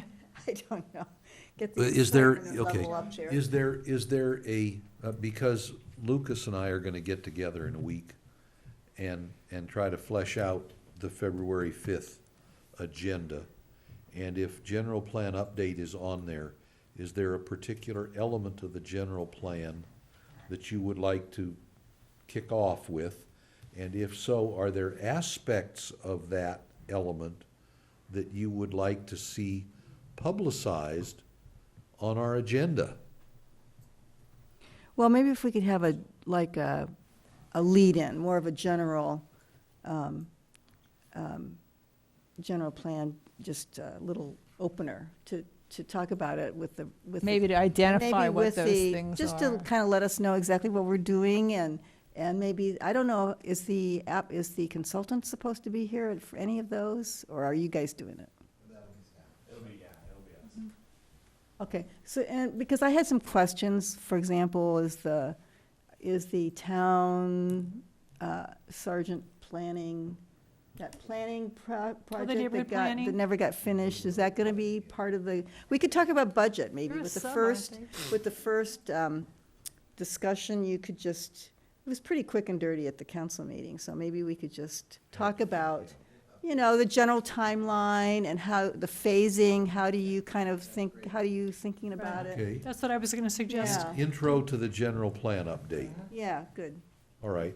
Yeah. And then in subsequent meetings, we'll take up individual elements and talk about it at prior meetings so that we can do our best to make it interesting enough, with enough relevant points that we might actually get an audience. Well, and some of what even could make this discussion, we just agreed upon, the general, about the general plan, discussion is even explaining what it is. I think it'd be interesting if people Yeah. knew that the general plan Yeah.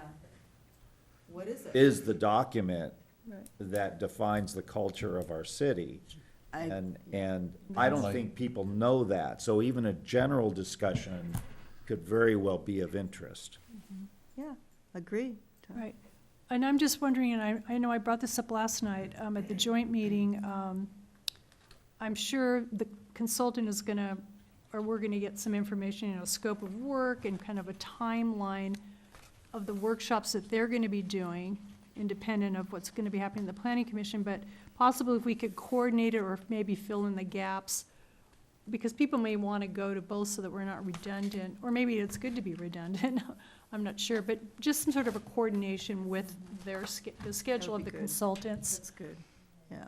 Because they might be saying, oh, workshop one, we're gonna be doing land use, and then maybe that's the one we wanna do, or cover some portion of it that they aren't. That's a great idea. Just to be efficient, Mhm. and Well, I in think it would be a sync. good idea. And in sync, exactly, yeah. Good. Yep. Why don't we move on to item 8?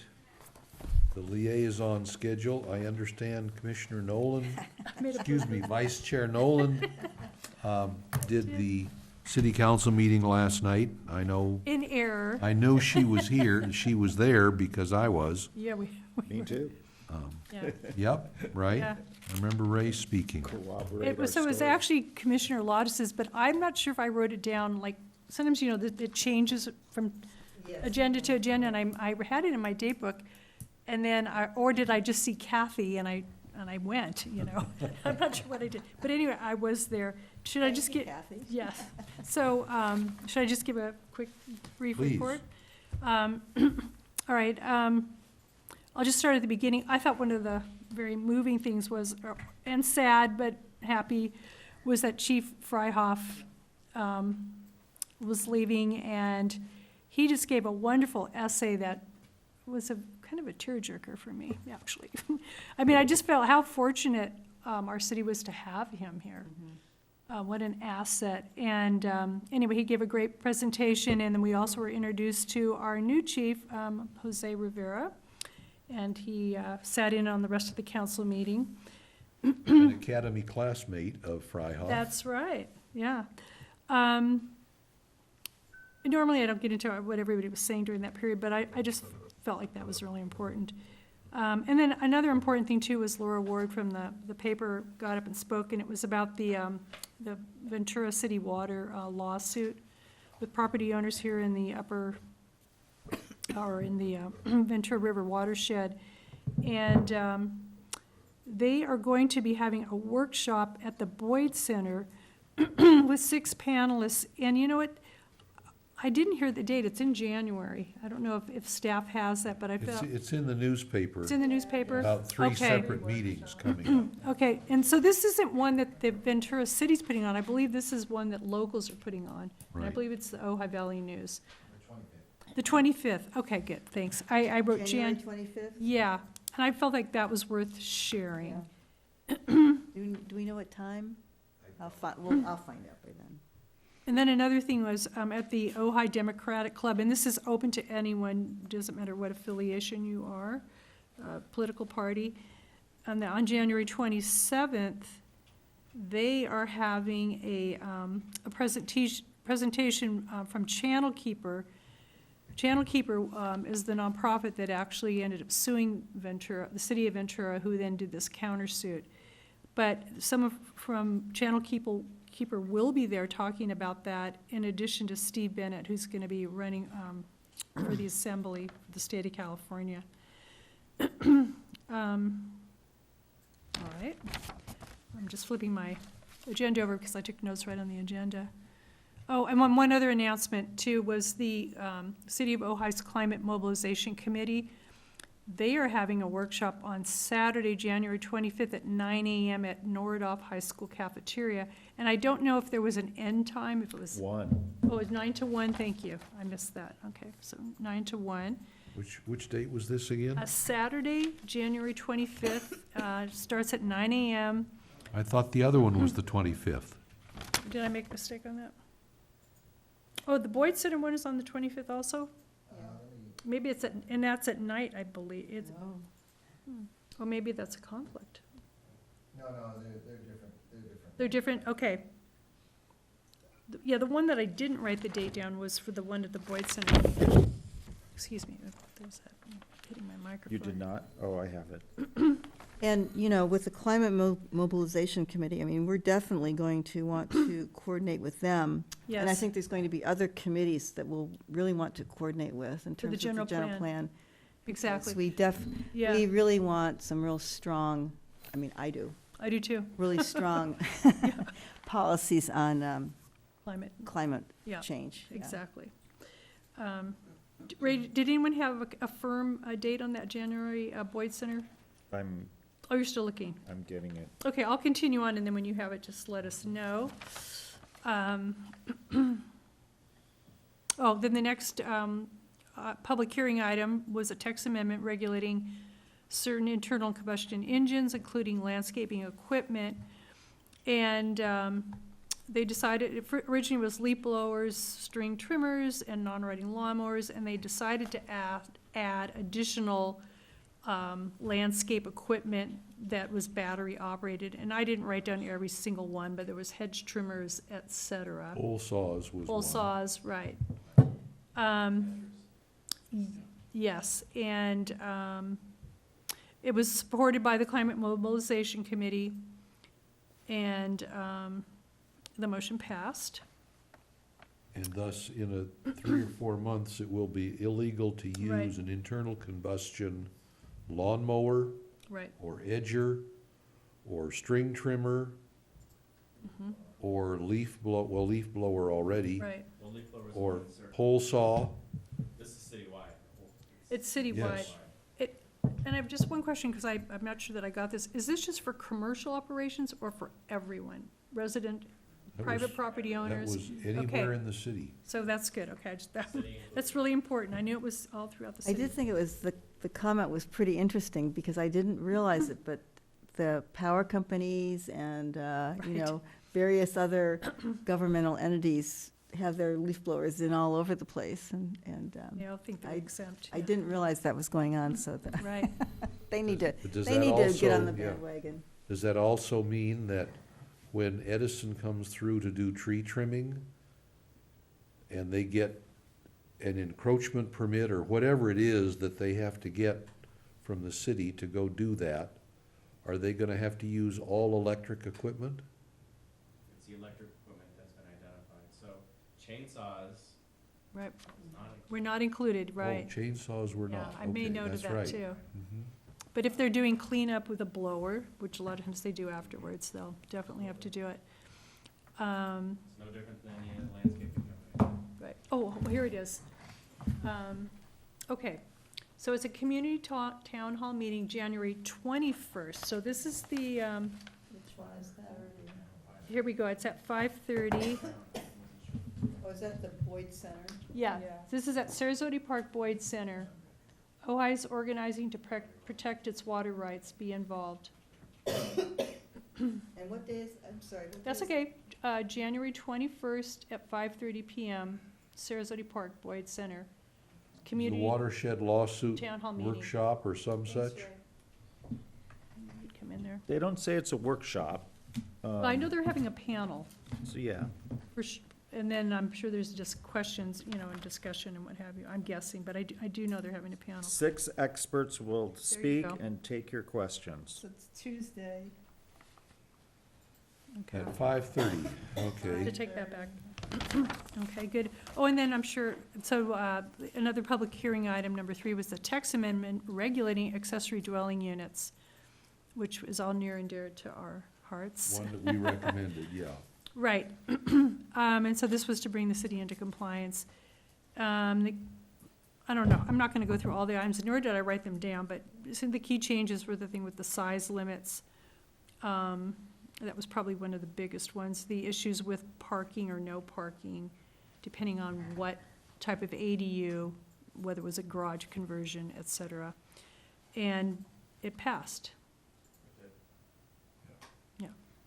They changed the 50% rule to an 85% Oh, that's right. rule. Yeah, I forgot to write that one down, And but you're I'm right. still confused about that That. one. I'm not sure what that's going to do.